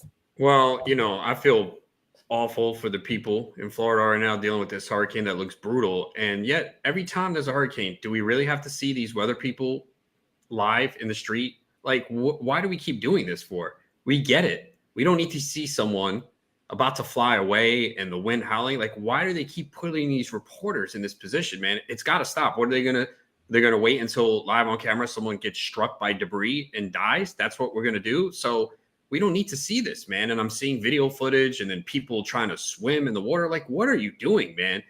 Just get these weathermen off the street. We have enough video. We see how destructive it is. And it's sad, man. And I feel bad for the people who are down there. I know our guy, Dr. Roto, I messaged him today. He fortunately was evacuated to the other side of Florida. So I hope everything is good with him. But I mean, why do we need to see reporters out there, man? I don't get it. Like, is it going to take something catastrophic, God forbid, until they realize, you know what, this is stupid? And then, I don't know if you saw this one. There was a woman holding a microphone. To protect the microphone, they put a condom on the mic. Oh, I didn't. Yeah, wait, you're messing with me. Now you're messing with me. You're messing with me. Do you want me to retweet it right now? This one, I am dead serious. My friend messaged it to me, and then I saw it came across that they said, yeah, that is a condom over the microphone, protecting it. But why when you have a mic shield? Dude, I don't know. Well, the mic shield ain't going to do nothing. In the weather when you're outside, what is it going to do? Yeah, and then the plastic will enclose it too much. It'll but the bottom line is they should not be out there in this brutal weather, man. What are we doing? Dude, I'm going to say something that's going to blow your mind. I've worked at news stations, man. They'll try to prevent the program directors. They'll try to prevent them from going out there. They want to a lot of the time. No, okay, it's the same thing in sports, right? Justin Herbert wants to go out there and play, right? The coach's job is to say, you know what? No, you're not healthy. We're not playing you. Same thing. Don't let them go. No, I'm with you there. And it's I don't know if it's they want to go viral. So they want that kind of video of them with like they're about to blow away in the winds and stuff like that. But you could get that footage anyway. If you just, I mean, there are cameras set up all over the place. I'm sure these news stations can just get the footage of the torrential downpour, let alone people just tweeting out videos that didn't evacuate. Right. And we see how bad it is. We don't need to see people in the street. And then the other thing, man, I understand safety's first, but man, this Mets Braves series now is a problem, man. Apparently the Mets were willing to move tomorrow's game to, today's game to 4:00. Obviously it's too late now. And then travel to play Atlanta tomorrow because they're going to deal with the remnants of this hurricane over the weekend. Braves said no. So what's going to happen now? If they can't play Friday and Saturday, doubleheader Sunday, and then the third game Thursday, where the loser has to play the next 3 days? Come on, man. Like, you knew that this is going to be a problem. I know the Braves don't want to move it to a neutral location. They want the home gate, and obviously home field advantage is a big deal for them. But are they thinking like, but they probably think they're going to beat the Mets. That's why they're like, no, we don't care. We're not playing on Friday. That could be the case. But man, and yeah, the Mets too, man. You know, like you lose last night. Like, what are you doing, man? Now you're going to put yourself in a position where you have to go into Atlanta and win, which has never been good for them there. Man, it just sucks. It just sucks. The Mets, for some reason, have been struggling against these teams under 500 all month, yet teams over 500 they handle. But now they're tied and put themselves in a spot now where, I mean, please don't lose tonight to the Marlins. Please. Could you imagine they lose tonight, Atlanta wins, and they go it, then forget it. And now we don't know what's going to happen with this series. They probably should have played tomorrow. They should have. I know it's last minute change, but apparently from what I was seeing reported, the Mets were willing to move today's game up and travel to play Atlanta tomorrow. Both teams are off tomorrow. I didn't think that the hurricane would end up going, that north. If even the outer, even if they're going to get a lot of rain from it and wind. Right. It's funny it's going to affect a bunch of things. I forget if it's a hurricane or a tornado, but as it goes more inland, it dies out. It's, it stays as big as it does. I forget if it's the tornado or the hurricane, but the storm stays strong by the water. And as it moves towards the land, it starts to die out a little bit. But if it's starting to go north, then yeah, I've been seeing everybody in Miami area getting poured on there. That's in state, but yeah, it's going to go north a little bit, man. It's messing up our sports, dude. Yeah, I mean, look, again, safety is the most important thing. There are people that are going to lose their homes, and some of the video that I've seen have been absolutely horrific. So I really feel for people down there. I mean, it's kind of one of the reasons I never really wanted to live in Florida. And I was down there for 7-8 months back in 2004. But, man, it's definitely scary, man. And, I hope everyone is safe. And, yeah, I mean, I know sports are secondary, but the same time, this is a big series here, and it would suck if they had to play next Thursday. The regular season ends Wednesday. If they have to play Thursday, and then the wild card series starts the next day. Now, if the Mets win and they win the division, then I could care less. Let the Braves play all those games in a row. But there is a possibility now that the Mets could be that wild card team, and you don't want to have to play now, especially if you have to go a double header on Sunday. I mean, because we don't know if they're going to be able to play Friday or Saturday at this point. And they can't shift the playoffs around at all, right? Because no, I mean, at this point, no, they have everything scheduled, TV and all that. I don't think they'll move it. Right. It's just in situations like this, hurricanes don't happen every day, let it be alone every year. I feel like there needs, and I know that there are TV deals. I know there's a lot of money involved. There's advertising revenue. There's sponsorships, all that. But come on, how often do we have a big time hurricane that's just crushing the area? So what do you think what should the solution be? I guess, well, the problem is you're going to push there's 4 wild card games next Friday. You're going to push all of them back a day? If you have to, yeah. But they can't, they're not going to do it. Yeah, no, you're right about that. I mean, there's a lot to change that. It's not just, I mean, we still have to deal with Sunday night's game with Tampa and Kansas City. I mean, they don't know about that. There's a contingency plan to move that game to Minneapolis. Yeah. No, I know at one point they were considering Miami, right? But Miami's just getting dumped on. Miami's not getting it like the West Coast. No, but I've seen my friends, like I'm FaceTiming with them. They're getting poured on. They're not getting it like the West, but they're getting. No, I mean the footage I'm seeing from Fort Myers is scary, man. Yeah, it really is. It's funny because unless the person I know is over 60 at this point, no one that's young. I mean, did you like living in Florida? No, but I was 24 at the time, and growing up in New York and New York City, where everything's fast paced, things are open late, and then going there, even the transplanted people from the East, Northeast, just like they're so slow, and you know what I mean? And I'm used to the fast pace, let's go, things open late. So at that age, it was a really difficult adjustment for me. I could see maybe being older, maybe going down there. But again, the scary part is these hurricanes, man. It's just scary. I know. I mean, people dump on like New York, oh, the weather, the cold, the snow. I mean, it's really not that bad. I mean, if you get like 2 feet of snow, and that doesn't happen often. I mean, yeah, there's hurricanes here too, but they're not as destructive as Florida, and they happen once every 10, 15 years, Right. And it's more if you're closer to the water on Long Island or Jersey, but you don't get anything usually as bad as that. We don't really get earthquakes or bad tornadoes consistent. So, and I don't mind the change in weather. I mean, do I hate the cold? Yeah. I mean, who likes it when it's 10 degrees out, but I can deal with it. Yeah. I don't like the snow really at all, but mainly it's. I work from home, so whatever. Right. And I don't have to shovel snow where I live either. So. Oh, that's awesome. That is good. No, the thing is, though, in our career, though, with as much radio as we did, and I get it that especially, here when we were working at Sirius XM, we have these connectors that we're able to hardwire in and everything like that. But you could even go back 15 years ago, that, the radio hosts, they have to make it to the studio. They may have to be bunked up in a hotel for a few nights if there's a major snowstorm. Radio doesn't stop for anything. Yeah, I had to do that. I stayed in a hotel at least, I think, 2 times because I was doing the morning show and it was in studio. One was the Super Bowl between Seattle and New England, where they didn't hand the ball to Lynch that night. So I watched it in the city, actually with Lisa Ann. We were watching it together and then had to do the show the next day. Maybe one of the dumbest play calls, I think, of all time. Mm-hmm. You've got one of the most dominant running backs on your team, and you decide to throw it. I don't know. I still don't know what was going through Pete Carroll's mind at that point, because it just seemed like too easy. Who was it was it Doug Baldwin that made that amazing catch where it bounced off his foot and he was able to keep it in the air? I think it was Baldwin, yeah. Yeah, that was an incredible catch. That was awesome. And then I was shocked with that interception, as I'm sure all of you out there were. Here's something that I'm going to bring up to you, Roan, and I want to get how you feel, because this is something I've run into recently.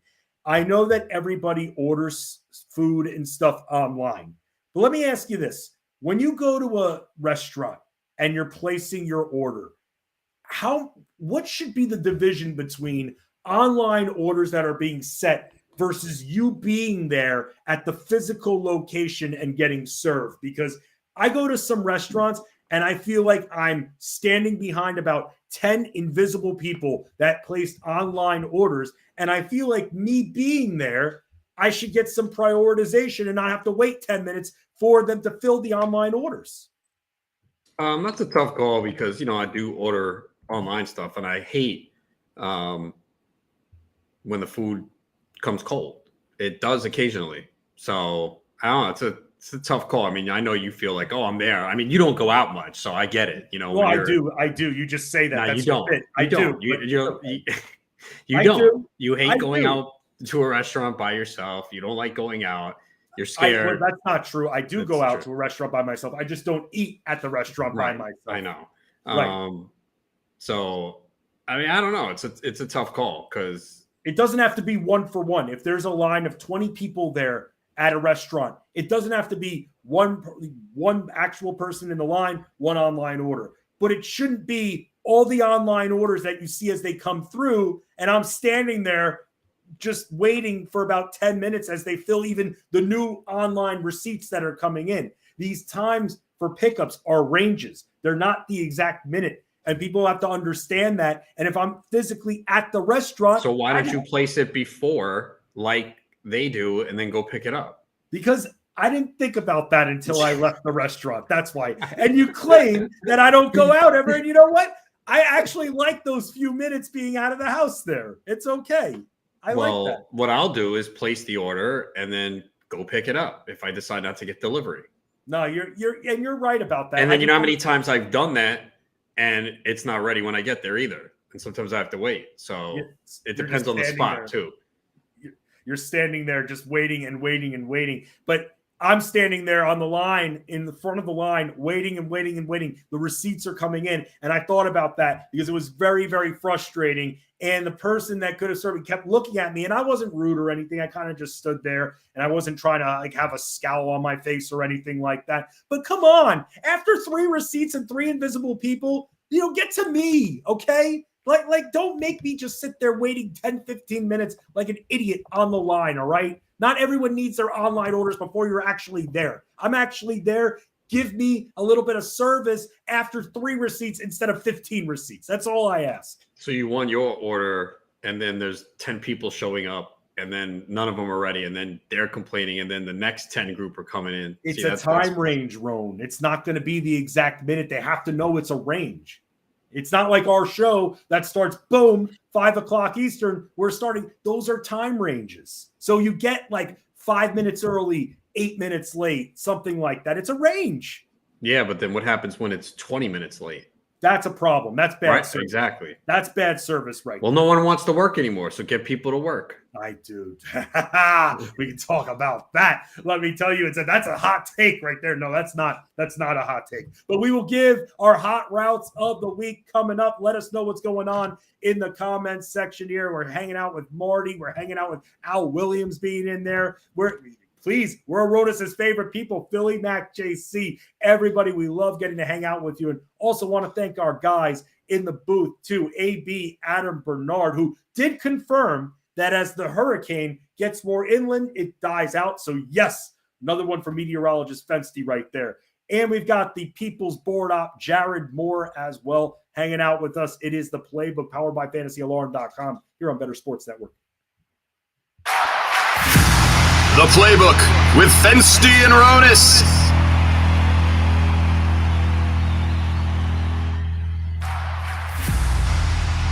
The Playbook with Fensty and Ronis. Presented by FantasyAlarm.com. Brandon Staley says Joey Bosa suffered a significant groin injury. My goodness, the Chargers. Dude, I'm out. All right, I do this every year. They suck me in. Every year I'm on the Chargers. And what do? They burn me, man. Burn me. Injuries across the board. How was Justin Herbert in that game late? Why did he even play? That's a good question. That line moved significantly. It went down to 3.5. So he said, all right, Herbert's probably not going to play. And then on the scoreboard, it said that Chase Daniel was the starting quarterback. Then the line moved again. And, unbelievable, man. So how much does it have to suck being that guy that tweeted that out? That, on the video scoreboard during dress rehearsal, Chase Daniel. But when you were reading the tea leaves, you have to be like, you know what? This is not a good play. Like, you can't roll with him. You know he's banged up. There was questions all week. They're a disaster right now. They lost Slater, one of their linemen for the year. They have so many injuries right now. It's the same story with the Chargers every single year, man. Corey, Nando, and friends. Presented by Mayo Media on Bettor Sports Network. Allen Robinson, a dog. Once again, a dog, Allen Robinson. Hard to trust him in your lineup. You know what I'm saying? Trust? Like, I would trust him to do what at this point? Yeah, exactly. Like, be invisible. You know what I'm saying? Yeah. This comes from our boy Tommy B. Such an interesting theory. So Tommy would say, and Allen Robinson is like the perfect guy to do this theory with. When a player gets off to a bad start like this, that you drafted highly, don't put him on your bench. Cut him. Yeah. Because as long as he's on your team, you're going to think this is the week, and that week is not coming. You know what I'm saying? Right. So you're just eating up all of these bad games. So instead of putting them on the bench and keep tempting yourself, just be done with them. Cut them. And that's where I'm at on Allen Robinson right now. Cut him. Lunch Money with Kyle and Ray. Presented by FantasyGuru.com. That's the point people miss with Kelsey. They argue there isn't volatility. They argue that he is the dominant dude every week and he gives you an edge every week. And that's why he deserves to be drafted in the second round. He is just that. I get it. He's the best tight end. But, Ray, they're acting like every week is a consistent 15, 16, 17 points. It's just not. At the end of the season, he's going to give you an A-plus performance. No, within the position, he gives you an A-plus. I don't need an A-plus at tight end. I need A-plus at running back. I need A-plus at wide receiver. I don't need it at tight end, but people think they do. But my argument is, when are people drafting Travis Kelce? People are doing this everywhere, everywhere. And their argument is he's awesome every week. He's the best. We need one tight end. That's it. We need 5 running backs. You're drafting one tight end and you're telling me I got to get the best guy in the second round. I'm going to overpay at a position I don't need. It's just not worth investing in, because even the best guys, they're nowhere near the top 10 on occasion. Hot route! Red 7, red 7, red 7! Don! What? Red 7! I don't know what red 7 means. Hot route! I don't. What is hot route? Hot Routes are hot takes for the upcoming week of the NFL season from Fensty and Ronis. That's what we call a sack lunch. Nom, nom, nom, nom, nom. Let's get back to the playbook on the Bettor Sports Network. We're taking the hot route here. We're talking about players here who we normally could trust in sports and we might not be able to trust in just general hot takes that we're hearing. First, Ron, I want to revert back to something that you addressed right at the beginning of our show. And you said I looked so natural holding a glove. I said you look unnatural. Yes, unnatural. My bad. Yeah. Unnatural holding a glove. So what about my glove holding ability do you think You is just unnatural? don't look like you belong on a field with a glove. That's all. What if I did? No, even worse. Stop. Put it away. Look, it's my changeup. Dude, I did play a little bit of softball, though. You made fun of me because I was trying to break in my cleats and we had a late night show and I wore my cleats the entire late night show. I couldn't believe that. Dude, that's how you break in shoes, though, No. man. You play in the shoes. You don't wear them sitting doing a show for 2 hours. Well, I wasn't only doing that. Afterwards, I would be just in the shoes. I'd be running around, and I just wanted to break them in. I have wide feet, all right? It's hard. It's hard to get used to a shoe for me. Okay, again, one of the weird things you do add it to the list, man. Definitely some weird things that you do. I didn't get hurt, though. My feet didn't bother me afterwards as well. I mean, you shouldn't get hurt. Well, then again, you hadn't played in a while. So if you stretched, which I did. Well, good for you. Glad you didn't get hurt. Right. And then I see so many guys get hurt, pull hammies, quads because they don't stretch. And then all of a sudden they're running to first base. Well, yeah, you didn't stretch. You're not prepared. Right.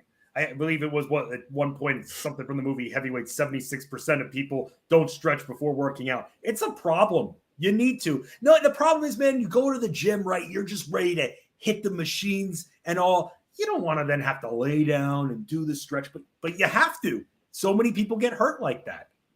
Yeah, no, definitely. I stretch before every game, especially now as I'm getting older, and I still run quite a bit playing the outfield, so I have to. And, once in a while, usually the first game back after months, you're going to be sore everywhere. Your back, shoulders, if you're swinging a bat, 30 times after not swinging for months, running, starting and stopping. But once I get in that groove after a week or two, the soreness goes away. Yeah, I'll tell you this. This is a funny story there because the umpire made fun of me. I walk up there to bat, and you know me, I think it's the most important thing in life. I've got the look on my face like I want to just smash the ball at softball. I take this big whiff for strike one, and the umpire is standing behind me. I hear the umpire laugh at me. It was such an off swing. I missed the ball by a mile. And the umpire is snickering. And I look back and the umpire just goes, da-da-da, da-da-da. I was trying to, with the home run swing, man. It's weird. It's like, how they say, like, you can pick certain things up. It's like riding a bike. Swinging a bat and timing, man, I should have gone to the batting cages, dude. Oh, no, I love the people like, oh, you play slow pitch softball. That's so easy. Yeah, okay. Then they come down and try to swing, and they're swinging and missing, hitting weak pop-ups, hitting foul balls. They don't realize it. Like, it is a timing mechanism. It's being lobbed in there. You think, oh, it's easy. And then I see like these real big guys, and they can't even hit the ball out of the infield. Right. I had that problem. I had one go. A lot is the bat too. Some of so there's a single wall, double wall bat. These single wall bats, and you can hear it when a guy swings. You hear that ugly ping. That bat has no power, and as an outfielder, I come in. That's not a metal bat, though, is it? That's a metal bat. Yeah. Oh, it is. We play with metal bats. See, in this league that I was in, you can't play with a metal bat. What were you playing with? Wood. Wood. Yeah, the league that I played in with Frank Stanfield, Chris Towers, Nick Pollock, that was a wooden bat league with a clincher. That was blacktop though. Right. Well, usually the leagues I play in are all metal bats. Yeah, I was shocked when they're like, no, you can't play with the metal bat. And I was like, oh, okay. Again, I was just filling in a little bit the team. To get me to play, you need to be desperate. I was pretty much they were playing right by my house. I hadn't seen the Sirius XM crew in a while, and I figured I'd just go over there and I'd cheer for them. And you know me, I'm being loud, I'm cheering for them and everything like that. So it was a lot of fun. But who are some of the players, Ronan? I know your rankings are going to shift over the next few days, but who are a couple of players that you've either moved significantly up or significantly down in your weekly rankings on fantasyalarm.com? Well, we mentioned a quarterback already. Goff and Geno Smith are high this week. Running back, Nick Chubb has moved up to the top 4. Khalil Herbert, obvious. I'm assuming Montgomery's out, obviously, and Jamal Williams. Cordero Patterson has moved up as well. I mean, continues to get fed the football and has been productive. Yeah, I'm looking right here. You have Herbert right in front of Derrick Henry. It's interesting there. Even they just shows new week, new matchup when it comes to Derrick Henry. So that's the thing. I mean, you know how Colts have been really good against the run this year, and they could get Shaquille Leonard back. I mean, look, it's the same story with Henry every week. You're projecting volume and always the chance to score a touchdown.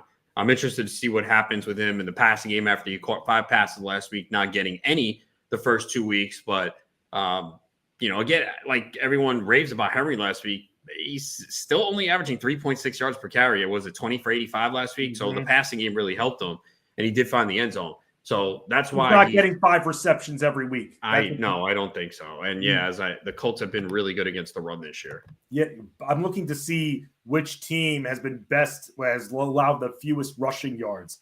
There's a tie at the top of the leaderboard. Can you guess the 2 teams that have allowed the fewest amount of rushing yards this year? Oh, I would say one should be obvious. Is Philly one? Philly is not one. The Bucks? The Buccaneers are not one, surprisingly, because we know how good they've been against the run. 49ers. No. Ready for this? The Bills and the Jaguars. Yeah, Jacksonville's defense has played very well. They're going to be tested this week, obviously, against Philly. But I do think they're really good. Yeah, I mean, it's like you're looking at teams that haven't allowed a rushing touchdown yet. They're one of them. The Dolphins are another team. You have the Patriots, the Rams, and I know that's it all is scheduled early. You have to be careful. This is something you brought up last week, Roan, where there are teams like, for instance, the Commanders you brought up last week. I mean, they had a cake schedule. It was going to get harder, and that's why I just didn't understand why so many of the wagerers out there were on the Commanders. What was it, +6? It just didn't make any sense because the Commanders had that soft schedule going into the Eagles game, and the Eagles defense has looked really good. I just didn't know why there was so much attention on the Commanders offense going into that game. Yeah, I mean, that's what people don't do. They look at the previous results. Oh, look, they did this, but we know Philly's defense, especially those corners, are really good. And the pass rush was a problem for Wentz. He wasn't protected. Teams allowing fewer than 200 rushing yards thus far through 3 weeks. You've got the Patriots, the 49ers, the Colts, the Dolphins, the Jaguars, and the Bills. That's it. Just 5 teams at this point here. Cleveland is right there at 200 with the Rams at 201. So that's what we're looking at when it comes to defenses versus running backs at this time. What about from the wide receiver standpoint? Any notable move-ups? What about with someone like maybe Romeo Doubs, who actually in our league went for $26. He was on waivers. I put a bid in for 18, and then I backtracked and I took away a few bucks and I put my bid down to 15, and he ended up going for 26. Yeah, I understand why people are aggressive on him. He has definitely moved up a lot. I'm trying to think here.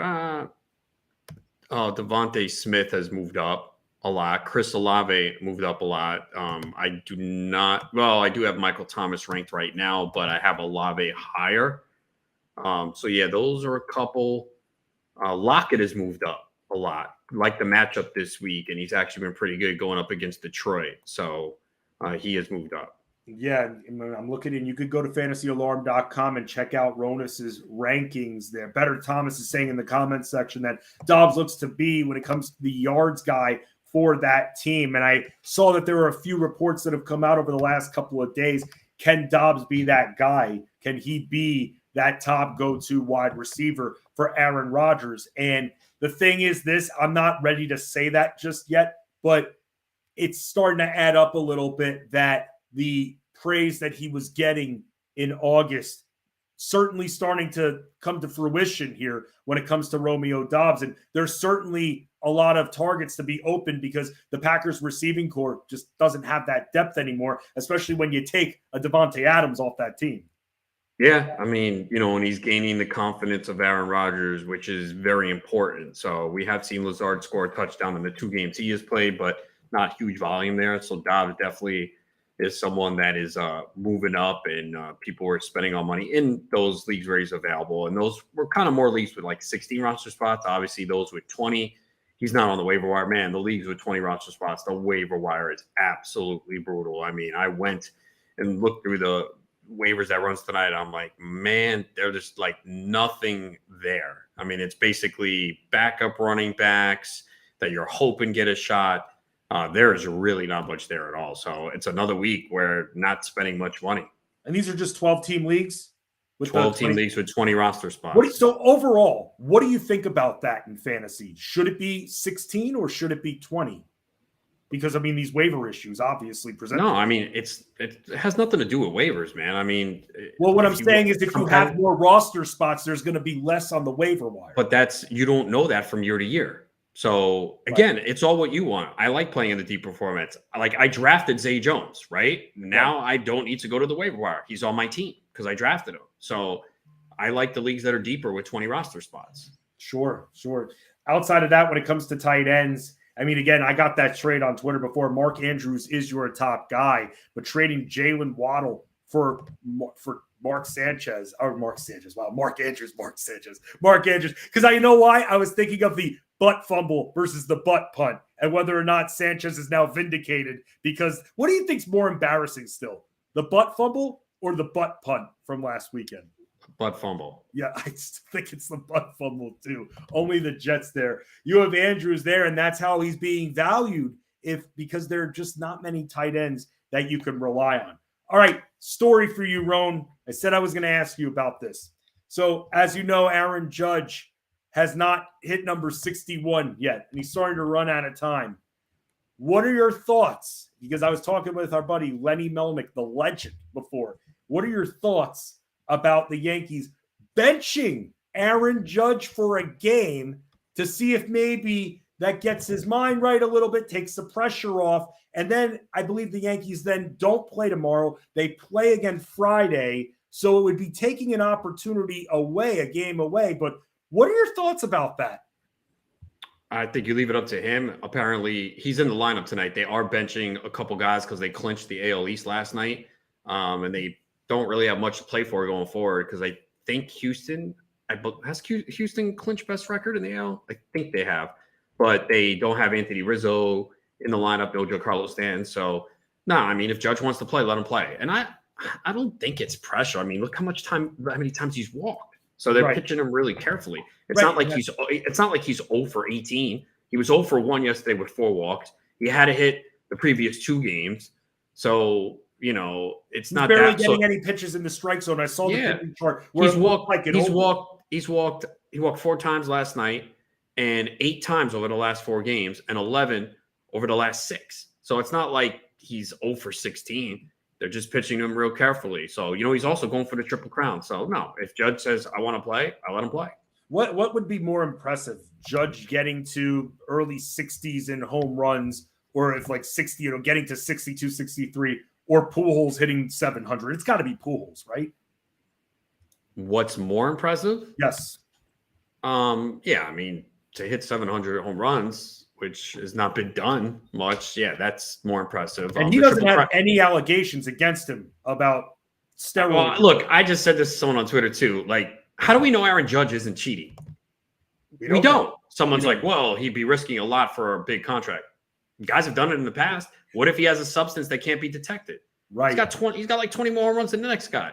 And I'm not saying he is, but you got to at least open it up to discussion. Like, people assume he's not because I'm like, oh, this is the clean record. Really? How do we know that he's clean? Right. The only person, I've said this to you before, who I believe back then of all those power hitters who truly was clean, Ken Griffey Jr. I mean, I think so when he got hurt. We'll never know that for sure either. No, dude, I don't think he did, but we've seen guys who were not big take substances. That's true. To get busted. So it's not about that. Always. I hear you. It's just, don't you think with the way his career kind of went, you would think that he didn't take anything? I don't think he did, but we'll never know 100%. I'm going to keep telling myself that he didn't. The one pure player, I mean, he's my favorite baseball player of all time. I mean, he was in the 1990s. I know he started in the 80s. In the 1990s, Ron, as a kid, as a 5-year-old kid who plays video games and collected cards, there was no one cooler than Ken Griffey Jr. I still wear my hat backwards because Ken Griffey Jr. did it, and he looked really cool doing that, wearing a backwards baseball cap.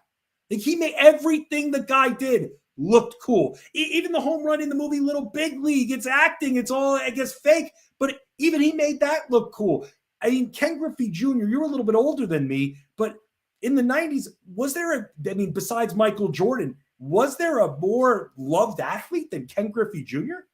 Yeah, no, I love Griffey. He's one of my favorite players ever, from defensively to hitting his swing. And yeah, I would have loved to see what he could have done if he had stayed healthy, the final numbers he finished with. So no, I was a huge fan of Ken Griffey. And it's a shame, though, that all those injuries towards the end of his career just really, limited the production he could put up, but he still put up elite numbers. He was so fun to watch. So I'm a huge Ken Griffey guy. And here's the other thing, too. So 1994, the season got shortened because of the strike. I believe, and I'll have to go back and check, by the end of June, he had 30 home runs. So he could have been. And he finished with 40 homers in 111 games that year, man. And then he had 56 2 years in a row, 97 and 98, and then 48. He had a stretch 4 years in a row, 49, 56, 56, 48, 40.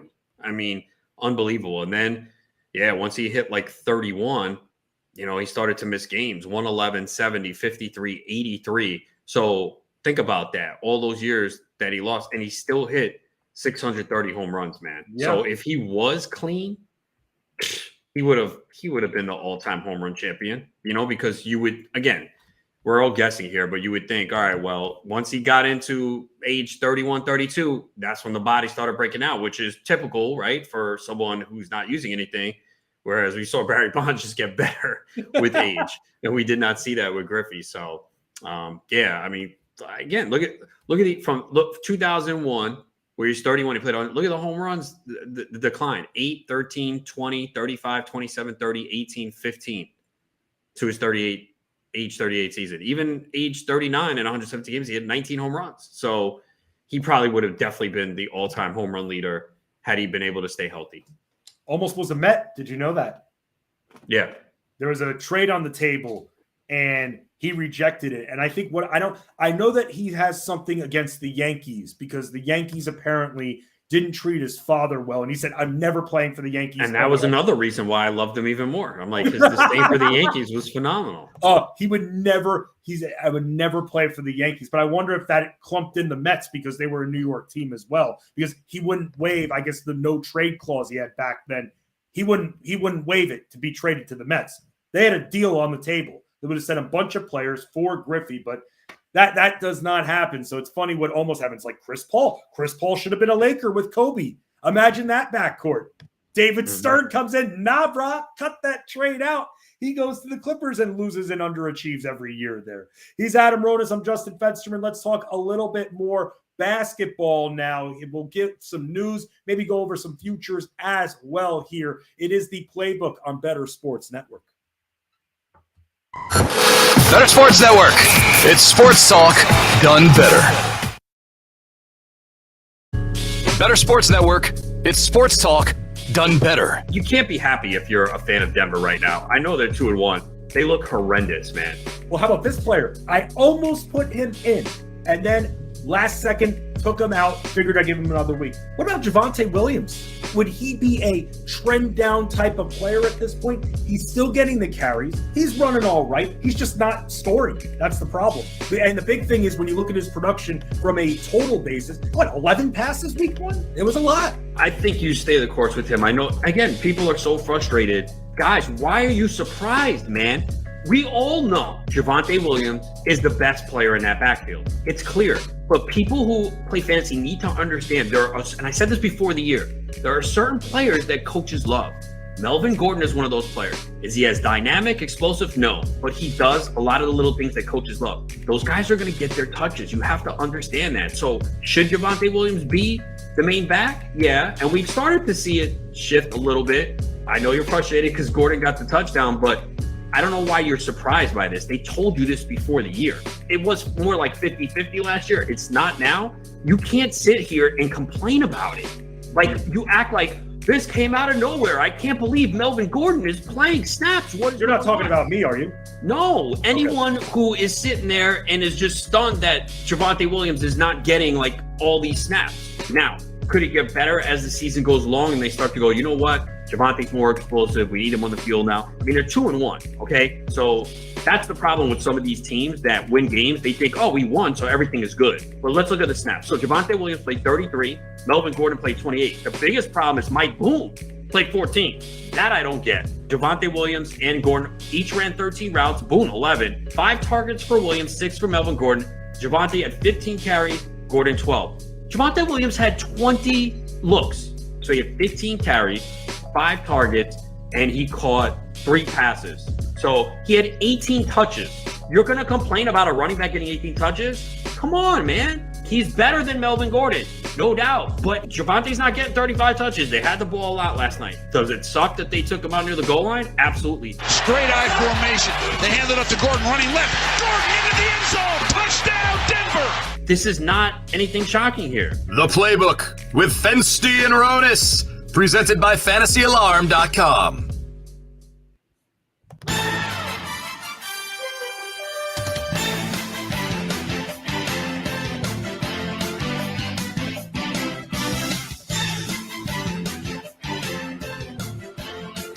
It is the Playbook with Fetsy and Ronis, powered by FantasyAlarm.com. On deck, Corey Parson, Tom Casale for Bettor Sports Live, 7 to 9 p.m. Eastern, followed by the High Stakes Fantasy Football Show. Eric Balkman will be on that 9 to 11 p.m. Eastern.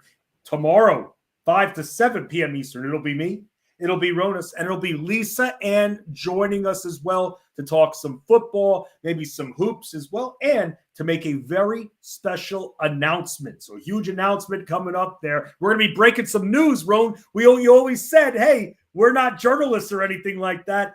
Our show, breaking some news on the network tomorrow. Yeah, I mean, that's not exactly journalistic skills there, but if you want to take that and think it is, go ahead. I mean, look, I'm not going to say that. I mean, technically could leak the announcement now, but I wouldn't do that to Lisa. We're all friends and everything, and it'll be great having Lisa on with us. And again, the Thursday hash out there. So how do you like your hash browns if you're at Waffle House? Well, we're going to spin that from a Or how do you like your steak if you're Fensty? Medium rare, actually. How do you like your steak? Well done. Wow, you like it really well done? Yeah, I don't like blood.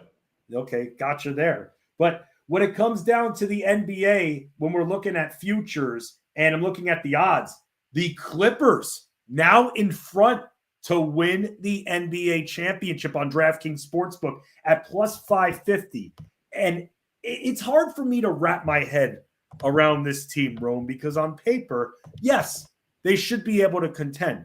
They've got 2 of the best two-way wings fully healthy in the business in Leonard and George, but I'm kind of surprised still that they're favored over some of these other teams, especially the defending champions. I mean, not really. I mean, it's hard to repeat. Look, the Clippers have a really good team when they're healthy. I mean, we kind of saw it last year. Even without Kawhi, they started to make a charge, and people would start to think, well, if this team gets in and gets hot, they're dangerous. But they have a lot of depth, man. And Kawhi looks like he's in really phenomenal shape. Can John Wall give them anything? So there's a lot of talent on this team. Yeah, John, then that's something that'll be interesting to see how the guard position goes. Reggie Jackson last year, Roan, had to come up huge. And there were nights, a lot of nights, where he had to carry the team offensively. Now you bring in John Wall. How much are you expecting John Wall to play? I mean, at start, I'm guessing that they're going to I don't want to say bring him along slowly, but maybe he gets 15, 18 minutes for the first couple of weeks to see if he can hold up. But do you see an even split between the two? Because I don't know if Reggie Jackson's going to be getting 30 minutes a game anymore. Yeah, probably not. I mean, again, it's one of the things to watch and to see his health. That's something I'm going to look for early on in the season. But Leonard being in great shape is really important for this team. But they're loaded. They have a lot of talent. I mean, because they had guys that were playing key roles for them last year that are now going to be guys off the bench. Yeah, their center position's still not figured out. I mean, they could go small. They could go with Marcus Morris. I know that Zubac's, been dealing with a small ankle tweak, but here's the problem with Zubac's. I feel like they don't fully trust Zubac's. We're going to be able to see him play 30 a game. Unsure about that. I know that they got Covington still on that team as well, but the front court is still a little bit questionable, but their wing defense will be able to make up for it because they're going to stop a lot of possessions at the elbow, and that's because of Leonard and Georgia's shutdown defense on the perimeter. Yeah, they're definitely an interesting team. I get if there's people that kind of are not in on them. They've kind of burned people the last couple of years, but it obviously comes down to the health of Kawhi and George. If they are, they with the rest of this team surrounding them, they're definitely going to be a contender for sure. And I could see them being the best team in the West potentially.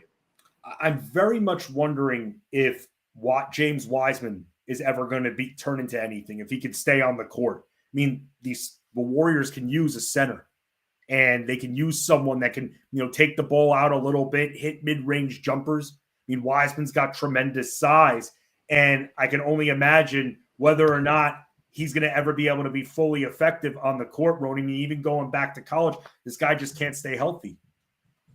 No, it's a big problem, and we barely seen him on the floor. I mean, look, they were able to win without him, but and Looney gave them some real good production in the postseason at times, but we really haven't seen much of Wiseman at all. I mean, Jordan Poole obviously will be a big factor for them. It's just tough to repeat, in the NBA, and you got some veterans. Are they going to be able to stay healthy? We have seen Curry banged up at times. I mean, Wiggins, though, that was really impressive from him last year. You know what sucks about Wiggins being so good? And by the way, it was like Wiggins was really good to start the year. He made the All-Star team, did an excellent job while Klay Thompson was out. Him and Jordan Poole did a great job being stopgaps. And then it kind of started to slow down a little bit for Wiggins towards the end. But then in the finals, just coming through as much as he did. And unfortunately, Roan, here's one thing, a little fantasy nugget for everybody. With a healthy Klay Thompson and with Wiggins being a hero from the finals last season, unfortunately, I think that's going to cap any kind of ceiling for Jordan Poole entering the year. It's going to depend. I don't know. He was still able to put up numbers, and coming off the bench, he was still very good. It is going to hurt, but a lot's going to depend on how many minutes they give him. We did see his minutes really fall off in the finals. I think that was kind of more matchup, but he did average 30 minutes in the regular season, and they were really high on him. Yeah, be careful, by the way, with Klay Thompson, too. Klay Thompson, as his careers continue, I know he hadn't been around and then he came back, but I'm hoping that Klay Thompson can do more than just sit at the arc this year, especially if you're planning on drafting him. You got to be careful with some of these flashy players. They could just be a little scoring dependent. One of the things, Ron, I'm really excited about this year, the Hawks backcourt. I want to see how that's going to work with DeJounte Murray and Trae Young, because I feel like Trae Young is going to be at the 2 a lot. And when we're thinking about it from a fantasy standpoint, those dimes are going to drop if that's the case. And that's how I feel like the lineup's going to be with Murray running the point. Yeah, that's what I would expect too. But I think they'll definitely help each other, though. So, yeah, there will be a shift in the assist, though, for Trae. Oh, from a reality standpoint, it's going to be great for the Hawks. But from a fantasy standpoint, whoa, good luck with that. Good luck with that, especially if you're planning on drafting Trae Young. Tomorrow, 3-host booth, me, Ronis, Lisa Ann. Big announcement coming up. You're going to want to tune in 5 to 7 p.m. Eastern for the playbook. Corey Parson, Tom Casale up next for Bettor Sports Live. Let's win the night. Good luck, and let's crush. Bettor Sports Network is betting, fantasy, collectibles. It's sports talk done better.